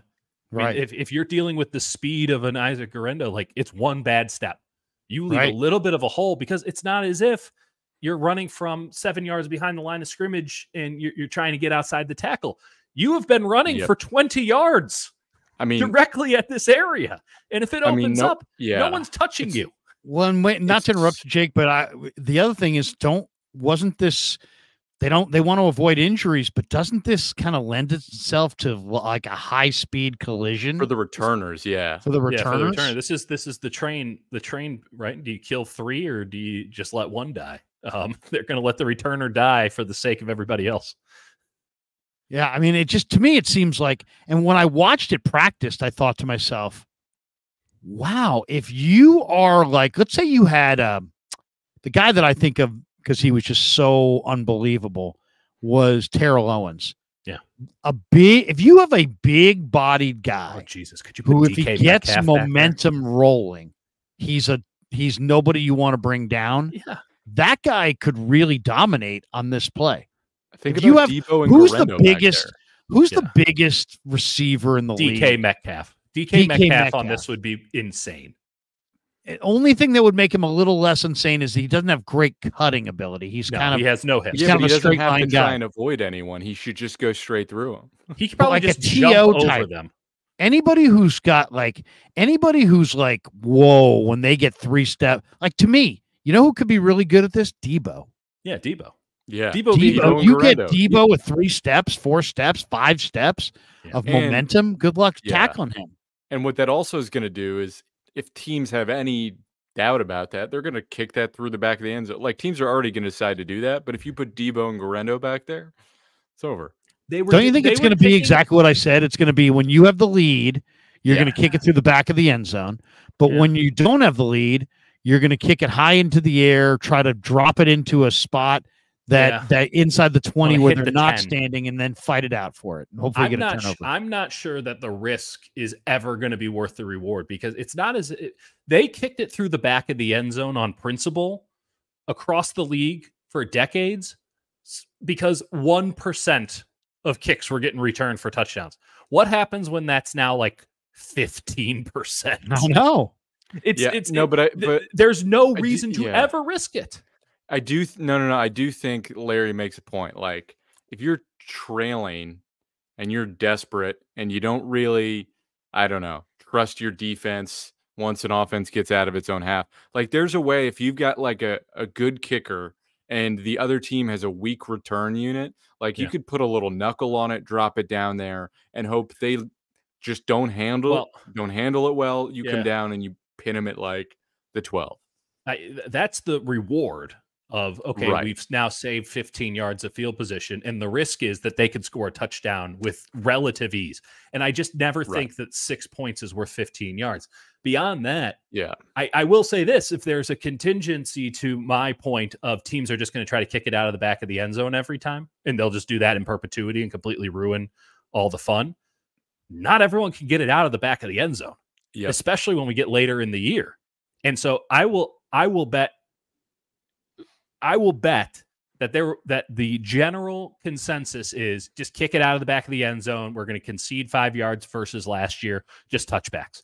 And as we get into late October, November, December, and January, and the winds are picking up and it's winter and no one wants to be kicking that ball, we're going to end up in situations where you got a guy who's 5 yards deep in the end zone and he's like, I'm bringing this shit out. Oh, for sure. Like, you didn't get it all the way out of the back of the end zone? I'm running. I got an extra. You can also see it develop so much better than you used to if you're a returner. Where if like the left side gets flattened, you're like, okay, I'm going that way. I'm taking everybody's Devin Hester now. That's the new answer, which perhaps is the win. But every kicker in the league is going to be graded on how well they can kick it through the uprights from the opposing 35, because that's their new job. And if you don't believe us when we say that the teams have no idea exactly what they're doing here, they have no. I mentioned to Brian Schneider, I said, you guys have every possible kind of return guy. That's right. That's known to man. You have every guy like that on your roster. And he's like, we have lots of return guys, lots of options. We're trying to figure out. Yeah, because they don't know. So it's like, let's get Trent Taylor. He's sure-handed. Let's get Cowing. He's explosive. Let's get Guerrero. He can maybe break tackles. Maybe we'll use Juice. Maybe we'll use Debo. Maybe we'll use Ayuk. Maybe, we'll use Danny Gray. We'll go with a speedster. I mean, we built the plane out of the black box. Right. There's all kind. Cody Schrader. He can run, break tackles and, run low to the ground. Dobbs, earn your salary. Well, then the other thing that I think is going to be a major one, too, is like how many teams will go with running backs instead of wide receivers, because the collision between the return guy and the coverage unit is going to be severe, and running backs are much more used to taking the big hit and holding onto the football versus the receiver, who might be able to take as big a hit, but probably isn't going to hold on to the football. But so you may see the Niners say, hey, we want Cody Schrader doing this. Why? Well, we have Cowing and we have Danny Gray, but you know what? Those guys, if you pop them just right, the ball's coming out. Cody, he's going to hold on to the ball, so we'll take Cody. I think I imagine more running backs, which don't really return kicks under the old rules, right? You wanted that long speed, right? I think now you want somebody who can squeeze in real tight, like running backs have to do, and be able to come out the other side. And so, like a guy like Aaron Jones in his prime before he was making money and number one back, like your number one running back is the best person for this job. Debo Samuel is great for this job because he's a number one running back in a lot of situations. Like there's a lot of the number one running back is the best person for this, but like Elijah Mitchell, probably not the guy I would choose for this, just given his stature. But though he doesn't fumble. He does not fumble, but Garendo is perfect for this. Debo is perfect for this. Rookie Elijah Mitchell, absolutely. Yeah. Oh, get in there. Cody Schrader would be really good for this. Jordan Mason would be really good for this. And, after watching Cody Schrader get loose down the sideline and how efficient he is in his run style, awesome. He might be the guy. He might be the him and Garendo. Him and Garendo is my bet. Yeah. Garendo's bigger and faster. Garendo's bigger. Oh man, when he gets going, Cody Schrader looked so good the other day. I would love to see the reverses. I really hope that teams allow the risk, because now we're having some fun. Let's get creative. Let's have some fun with it. Okay, 2 last ones on the way out. The NBA Finals, Game 1 tonight goes to Boston, 107-89. Who do you guys have winning the NBA Finals, and why? Well, it's not the Mavericks now, Larry. It's not the NBA. That was embarrassing. That was, I mean, listen, I was pretty bullish on the Celtics after I saw how much of the public money was on the Dallas Mavericks. That's usually the way I go on these things. The public God. I mean, listen, the public was on Dallas, huh? They were on Dallas hard. They had to bring down the number big time just to mitigate it. Like it was a real problem. I think it was like 88% of the money was on Dallas. Everyone was drinking the Luka Kool-Aid. And listen, man, Boston was quite a bit better. I think they were 14 games better than the Mavericks in the regular season. Yeah, but my favorite thing is always like, but Dallas was so good in the final 20 games. And it's like, yeah, but how many times did they play the Hornets? You know, how many times were they playing teams that had no chance of making the playoffs? Like, I'm not saying Dallas is a bad team. I also just think that Luka Doncic, much like his predecessor in basketball criminality, James Harden, isn't built for an NBA Finals whistle. Whereas a Kyrie Irving, who can make shots under all circumstances and made some early in the game, some really tough shots, he knows what that whistle's like. I think the Celtics are lame. That 5-out nonsense, I don't buy. Like, I hate sucks ass. It's really bad to watch. They make me feel less than nothing, and that's just not just because I'm a Knicks fan. Like, I hate them. I hate watching them. I want to feel something. Porzingis is like at least like adds a little bit watching of juice. Them play. I like it when they're on defense. I like watching them play defense. If that's the best thing I can say about you, you're a bad team to watch. Right. And, I just don't need another like Jason Tatum. Like, yeah, man, hard work pays off. They're corny. Give me something to feel. They're collectively corny. And Kyrie went 0 for 5 from 3, shot 6 of 19. He wound up at 12 points. He had an awesome shot in the first quarter, though, against Al Horford and Derek White. He went behind and over both of them. It was sick. And then so you like Boston, huh? You're going Boston. Boston in 5. See, I like Dallas coming into this series because I really like Luka and Kyrie at the end of games. But it just feels like, Dallas is just happy to be there. There's nowhere for Luka or Kyrie to hide on defense. And now you're relying on Derek Jones to be a stopper. Like, get the hell out of here. And you're asking a lot out of Luka defensively. Like, Boston is historically a great team. I just think their vibe is piss poor, and I don't respect them. Yeah. Getting Porzingis back was big for them too. No. 20 and 9. Yeah, no, I think they're going to win because they're the better team. I just think this is just a brutal like NBA Finals in terms of vibes and me wanting to care. Like Panthers over Oilers in 6. That's the real finals that I care about. Hockey, baby. I guess I would lean towards Boston, but I'm hoping for a long series. I'd like to see maybe Boston in 6, something like that. Luka will have his one game. And that's it. I mean, I think that the NBA is going to be trying to sign that new contract before the end of Game 4. Here's the one thing I will say. If the Mavs take Game 2, like that Boston crowd they're so soft. Like they get really going, but when things go south, they're like, oh no. Like they literally, when people talk about shaking in their boots. Because they know their team is soft.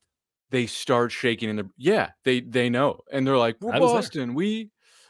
They just cry into their Dunkin' cups and, But how do you feel about Boston, Jake? Do some other ones. I actually love Boston. Boston's a lovely town. It's fantastic. Can't wait to go back. I've got a lot of friends from Boston. It's great. My sister's like the #1 Celtics fan. and she's all about the Derek White and all about Drew Holiday. And, she's been talking me up on the Celtics all year, and I've been watching and trying to, they're much, much, much better. And they're an actual cohesive basketball team with a system. But, yeah. They've also learned from previous screw ups. They've learned their lessons. The NBA wants Jason Tatum to win one because they can actually market him. You can't market Kyrie or Luka. You can't do it. So they need their new American star. You can, just not to the audience. That's a niche audience. Smokers and conspiracy theorists. All right, last topic before we jet for the door here, and that is on the Giant front.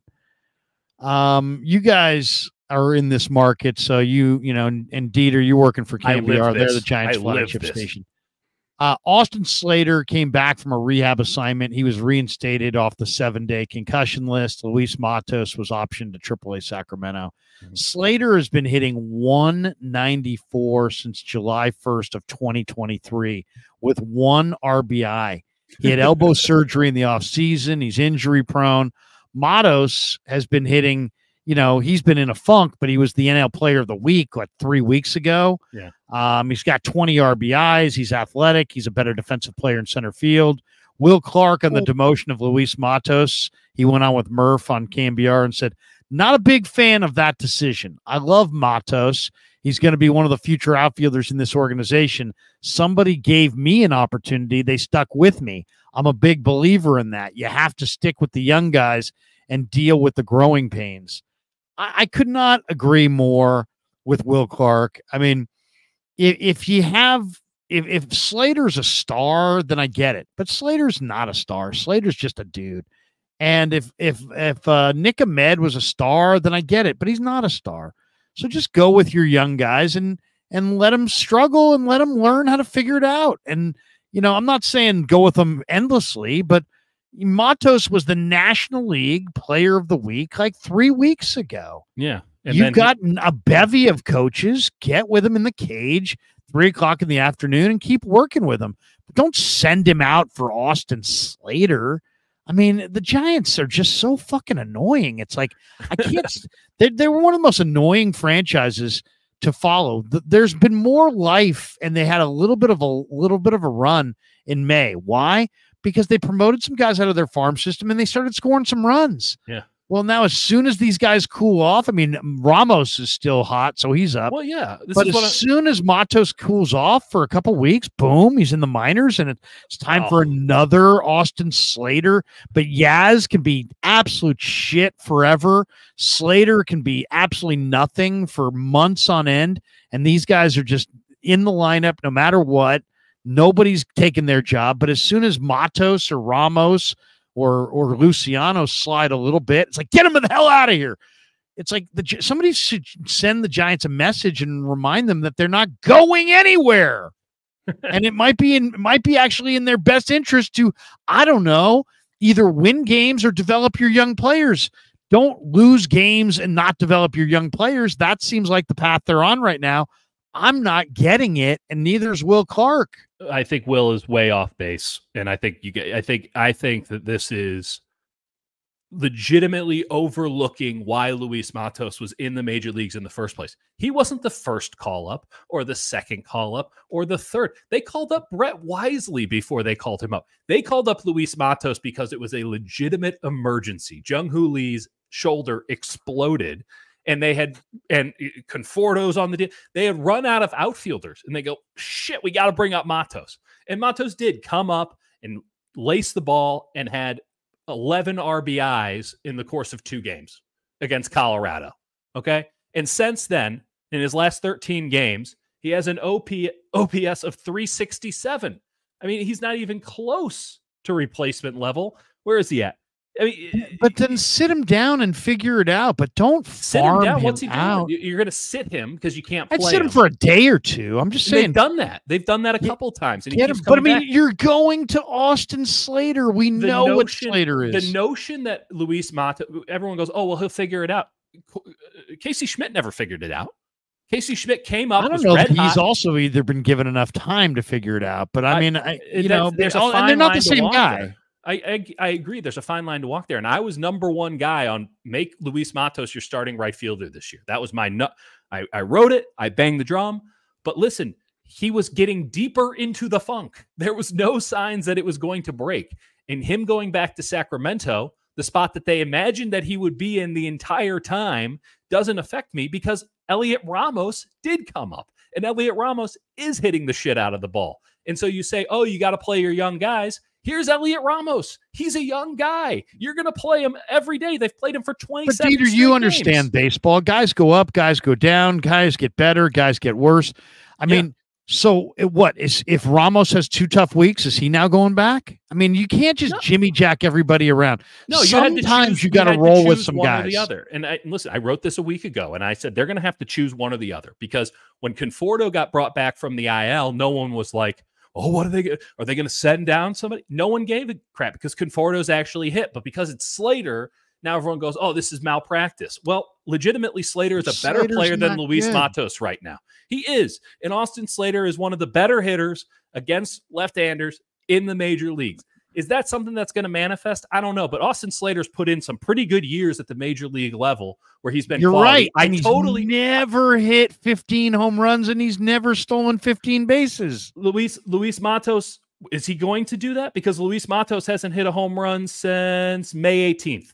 And he has Luis Matos, though, has like George Foster-like wrists. I mean, he's got big power. And also, Luis Matos is a much better defensive center fielder, I think. I vehemently disagree with that. Well, he's made a couple errors, but he's also taken 3 balls over the fence back in like 3 weeks. And that is some Tim Salmon, Jim Edmonds bullshit where they're milking. Oh, they have the highlight plays. Man, watching Jung-Hoo Lee in center field, and I'm a big like all 22 got to watch the safeties guy. Watching Jung-Hoo Lee in center field in person was a sight to behold. Every route was perfect. There was grace in his stride. And watching Luis Matos, it's like he farts before he decides which way to move. He's a younger player, though. He's a younger player. He's 3 or 4 years younger than Jung-Hoo. And this is my he also has a much, much better outfield arm than Slater or Jung-Hoo. Matos is a corner outfielder. And that's fine. There's nothing wrong with that. And I think Luis Matos is going to be a very nice player. He is 22 years old. He wasn't supposed to be in the major leagues in the first place. He had a wonderful week, but ultimately, all the reasons that they didn't want to bring him up in the first place have come to pass. And so here's the deal. He wasn't getting crushed in the minor leagues. I mean, I think what you're saying fits for Luciano. Luciano was hitting 229 in the minors. He was brought up in an emergency situation. The same thing with I have no problem with Luciano going back for the most part because he clearly wasn't ready. But I mean, the difference between Slater, who's hit absolutely nothing since the middle of last year and has been in the majors since 2017, he's not an everyday guy on a championship club. Agreed. Neither is Luis Matos right now. Let me solve this. Does Slater still have the goatee? Oh, I don't know. Because if he does, he's got to go. He's got to go. That's what I'm saying. If he shaved the goatee, I'm in favor of it. If he still has the goatee, that's a terrible move. That's the only way. I didn't like Slater or Yaz signings in the offseason because they happened in November. They signed these guys. Well, you have to do the arbitration stuff. You have to do it then, but they could have non-tendered them, and that would have been fine. They should have non-tendered. They should have non-tendered, or at least non-tendered one of them. Here's the deal: nobody was going to sign those guys. If Austin Slater still sucks ass in 2 weeks, that's fine, because ultimately Luis Matos is a guy who has a 240 with all the great stuff that he did early on. He is a guy who right now, out of 85 at-bats, has a 247 on-base percentage and slugs 329. If Austin Slater can't beat that, he's out of a job. I know, I hear you, but the one thing that you're leaving out is that Matos' arrival in the big leagues has excited the fan base and led to the winningest portion of the Giants season to date this year has been this run with Matos and Ramos. So, not only that, your fans still have Ramos. But your fans want to see these guys. Do you want to see? I want to see them win. Period. But I just don't believe in Yaz or Slater at all. I believe that, and I just don't want to see those guys anymore. Here's the deal: Yaz is one of the streakiest players in baseball. And I get more emails and calls and texts to the text line about Yaz, anybody. And I'm the first one to be like, get him out of here. I've said it a million times. And it goes up and it goes down. It's the wild roller coaster of Yaz. And he'll probably go on a hot streak here soon. And everyone's going to be like, Yaz is great. One of my favorite players. And then 2 weeks later, they're going to be like, this guy sucks. And you knew that coming into the year, which is probably why you should have moved on. Slater has a very good glove. I'm surprised they don't play. I guess they're going to play him at center. He shouldn't be an everyday player. He's a second baseman who couldn't play second. That's why he's out there. Well, yeah, I think he's pretty good at it. And like, no, he's okay. He's okay. He's not a great center fielder. I think he makes really nice routes to the ball. And after watching Luis Matos, that's something I very much hitting 110 or something, right? I mean, yeah, he is sucked at the plate. And ultimately, ultimately, these are his final days in the major leagues if that continues to happen. And Luis Matos is going to have, if everyone really believes that this is just they're sending down a superstar, they're sending down an everyday player. In 2 weeks, he'll be right back up. And probably this was, and maybe he needed to get off the treadmill, because that's really what it is. They have to bench his ass anyway, because at a certain point, it was like Luciano. I'm more mad at the Slater promotion than I am at the Matos. You could say, hey, look, he started hot. Now put him in the minor leagues for a few weeks, get him some instruction. Maybe next time you bring him up in 3 weeks, he looks a little better. Yeah. But the fact that you're doing it for Austin Slater, Slater had to come back. I mean, listen, it's not as if you could. You have to bring back a guy from the concussion IL. Yeah, so they would have had to bring him on and then cut him anyway. I don't disagree with you that he's just a guy, and he gets to prove that he's not in the next week or so. They believe in him just enough to give him one last shot. John Heyman says the White Sox are actively seeking trade packages for Luis Robert Jr. There was also talk that maybe Toronto would move Bo Bichette or Vladdy Jr. The Toronto GM has since said, hey, we don't like the offers we're getting. People are trying to steal those guys. Yeah. Not surprising. I mean, that's just the way it works a lot of times when somebody's available. People, he's available. You want to get him away? No, we don't want to give him away. But what do you think? There's also the odds out today for Pete Alonso's next team if he's not staying with the Mets. He's a free agent at the end of the year. The Padres, believe it or not, are the 3-1 favorite. And that just would be amazing to me if the Padres signed another big name free agent, slow player. That would be their. The other thing about this is kind of interesting is that I've been told that Alonso wants to stay East, and yet. Yeah. The odds say that the Padres are 3-1, the Giants are the second choice at 4-1, and the Mariners are the third choice at 5-1. All teams on the western half of the country, for a guy who plays for the Mets and, according to some reports, wants to stay East. So maybe those reports are not accurate because these odds are probably more accurate than those reports. But it's not his choice. Well, he can come back East global whenever warming, he wants in free agency. Yeah, global warming. Sorry, polar bears have to find new environs to. Well, if you could if you could make a big trade for either Vladdy or Luis Robert or Pete Alonso, or wait till the offseason and try to sign Alonso as a free agent, I mean, the Giants could really use a big time presence. They have a hard time signing free agents. That's kind of proven. Would you pull the trigger on a trade for Luis Robert, for Vladdy, for Alonso? The answer has to be Robert, because Robert has the longest contract, right? He signed that big long-term deal. He signed through. Didn't the White Sox just try and copy the Braves and extend everyone when they were 12 years old? That did not work out, Jake. Not sure if you knew about that. As a lifelong Chicago White Sox fan, that was a big old swing and a miss. Luis Robert is 26 years old. He is on a deal that is keeps him through 2025 with 26 and 27 team options. So that's a lot of service that you get out of Luis Robert if you trade for him. Yeah, it's going to require all of your prospects. And here's the killer. Luis Robert, when he plays, is legitimately one of the better players in baseball. A lot of people might not know that, because Luis Robert never freaking plays. He is always injured. But I mean, let me ask you this: knowing what you know about the Giants, is there a prospect that they have that you're like, oh hell no, I wouldn't trade that guy? You know what I mean? If they want Bryce Eldridge. Have him. And then so be it. Then they should get Bryce Eldridge. I haven't seen any Giant prospect yet that I thought was like. Boy. Who? I would, fastball boy. Who do you call Kyle fastball Harrison. Reggie Crawford. Oh, Kyle I would give Harrison. up Harrison in a second. I mean, legit. Fastball boy. Don't start me on Harrison because When people are like, you would get rid of Harrison. This is a man who's eating steaks with the NBC Sports Bay Area crew. Let me make something very clear about Kyle Harrison. He has one pitch. It's not very good. I keep hearing people with the Giants and people, especially around the Giants, tell me that Kyle Harrison's fastball is elite. And I say, I'm pretty tuned into this stuff. When we're talking IVB, we're talking stuff plus, when we're talking about, what makes it elite? I think I know an elite fastball. And no one has given me an answer yet. I mean, it's about 95. He's a solid 95. Oh, but he has great extension. Who gives a shit? The ball doesn't get past anybody. He can't get swings and misses. You don't like Harrison? I like Harrison. I just think that his temperament.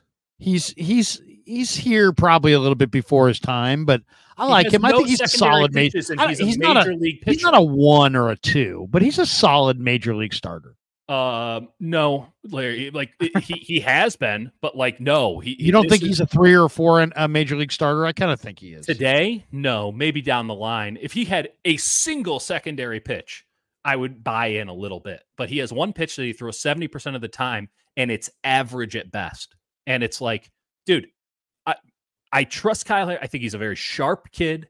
I think that he is someone who works really. I love his temperament on the mound. If some of the guys on this staff had his temperament, they'd be much better pitchers. But he needs to be at driveline the second the season ends, building new pitches. The Giants fancy themselves these analytical, statistical geniuses. How do you bring up a guy who only has one pitch and have him starting games? And it worked out for the first 3-4 weeks of the season. And then everyone's like, well, he can't throw anything else for a strike. And now he doesn't even bother throwing it. So I'd trade Harrison tomorrow. I trade him yesterday. I'm so out on Harrison. And Jordan Hicks is falling apart. Larry, I'm shook up about this team. The only guy that I've seen that I was like, man, I don't think I would move that guy would be Wisenhunt, just because his fastball changeup combo is pretty dirty. He could be pretty awesome. He's got an incredible change coming out of the exact same arm slot as the fastball. I think he could be really, really good. Team is untouchable. But you know what? You want Reggie Crawford? Done. You want whatever, whoever their top prospect, Casey Schmidt, done. You want Rainier Arias, done. You want Bryce Eldridge, done. Luciano, done. You want Ramos? You want Wisenhunt? I'd like to keep Ramos because I think Ramos has got a lot of potential. I'd like to keep Matos. I think Matos has got a lot of potential. But once again, if I can get a big time middle of the order bat, done. I'm moving those guys. This guy immediately bats third for you. He can play center field. I know you don't need a center fielder next year. Move him to the corner. Probably makes his life easier. Yeah, this is Robert. Luis Robert's a legitimate. He's a gold. Hey, I'd be willing to throw in more. I'd want to make that deal even bigger and see if you can get Andrew Vaughn, who went to Cal, put him at first. You don't want that, Larry. I mean, I know he's having a down year. He's having a down career. He doesn't. Yeah, but I mean, Andrew Vaughn's a good hitter. He's just having a down. He hit 270 last year. With 5 home runs. But he's a good. He's a. I don't know. I've liked him since Cal. I think he's a pretty good hitter. I think this year he's having a bad year. The ball skills, but he is. You could get him for hardly anything this year. I mean, he has a bat 71 miles per hour. He barely barrels it. I mean, it's really rough to watch. I mean, last year his expected slugging percentage is low. He doesn't barrel the ball. It's tough. It's a tough scene with Andrew Vaughn. And every now and again, he hits a home run and you go, oh, it's coming. It's coming. And guess what? It never comes. It never comes. Baseball's a weird sport. I mean, look at the year that Lamont Wade had before he went down. I mean, he was looking like one of the best players in the league. But Lamont Wade has been consistent. This is always Lamont Wade. He was just on a heater. With Andrew Vaughn, the most indicative thing of power is max exit velocity. So you think about a guy like Stanton or Judge, they're going at 120, 122. O'Neal Cruz are going at 120, 122. Yeah. Andrew Vaughn, his rookie year, 115. And every year since, just lower and lower. His max exit velocity is at 111 now, which is nice, but his average is at 90. I mean, your average exit velocity has to be a reasonable major league fastball. And if you're out there as a major league pitcher throwing 90.8, you're not very good. If you're a major league hitter and you're averaging 90.8 on exit velocity, you're not very good. He's hitting 211 this year. Wow. He's awful. That's really bad. Year. But his career, he's a much better hitter career wise. Let's see what his average is career. He's had a pretty decent career average. Last year he hit 258. He had a really good year in 2022. 17 home runs, 271. He drove an 81 year with 21. Is this really moving the needle though? No, Andrew Vaughn is a toss-in, and you're hoping you can fix him. But here's the thing with the flipping. I mean, he was their blue chip guy. He was their first round pick. I think he was like a top 10 overall. Pick in the entire draft. Yeah, I was going to say he's a Bay Area kid. He's a Santa Rosa kid, right-handed hitter. I mean, Andrew Vaughn would be a really nice guy to share first base with. If I had any belief that the San Francisco Giants could develop a flipping hitter, I would say buy in on the talent, because he has incredible bat-to-ball skills. The fact of the matter is, and you're betting against the Chicago White Sox, which, by the way, very easy bet to make. Yeah, they're having a bad year. But you know, it's a very difficult bet to make. Anybody on the San Francisco Giants right now in that organization, Pat Burrell, there's no reason to buy into this team building up any of their young players, salvaging any of the old players. It's just stagnant and stale. And, maybe they go get Pete Alonso so he can go sign somewhere else in a couple of weeks after that. Dieter will be selling programs at Oracle Park on Friday. It's stale. It's rancid. It's sewage. It's come get your program. All right. One last one here from, sorry, Jake. Who's this last one here from? What's this? Maitland Eagle. They had him leading off. He's not a leadoff hitter. I presume that's Matos. Yeah. Well, he's not a leadoff hitter, but I mean, on this team, this guy, the Giants don't have any hitter. I mean, they could hit him 3, they could hit him 4, they could hit him 5. If they wanted to hit him in a spot where he could succeed, they should hit him like 7, 8, 9 on a lineup that was proven. But they are so bad that anybody who shows any ability at all hits at the very top of the lineup. I mean, they did do that for a little bit, and he did do. I mean, that's where he started. But it doesn't. I don't buy into they have him leading off. Like, they were just telling him to go up there and yak it. Like, there was not some different approach because he's a leadoff hitter. Like, everyone's but I mean, it just kind of shows they don't have anything. I mean, they don't have a leadoff hitter. They don't have a 2-hole hitter. They don't have a 3-hole hitter. They don't have Wilmer Flores hits 3 on this team. I mean, that's all you really need. Wilmer Flores and his slow as shit bat. Yeah. Yeah. Wilmer Flores. Nice all right, that's going to do it for us. Thanks to Pig in a Pickle, the title sponsor of the Krug Show. Thanks to Underdog Fantasy. Thanks to Sharp Corner Sports Cards and Collectibles. Thanks to Jake Hutchinson, and of course, the great Dieter Kurtenbach. Guys, when can we see you, hear you? When can we check you out again? Dietz, when are you on next? I'm going to do a bunch of morning shows at some point. You're doing morning shows? So they tell me. We'll see if the station's this still week or next week. It's a couple weeks from now. I'm like, yeah. Things. I don't know if you heard about this, Larry. Things are a bit chaotic over there. So I've heard. I think you're going to need to subscribe to the Dieter and Hutch podcast to hear me next. I think that's got to be the play. We'll be ripping on the Dieter and Hutch podcast. We will. When's that gonna? When are you guys airing the next edition of Dieter and Hutch? We just put up one that. Took us we need to fire the director, whoever that asshole is, and put someone new in charge. So there is something that could pass as a podcast that's currently up on our page. We'll do another one probably early next week. We'll probably do one once a week in the off season. Yeah.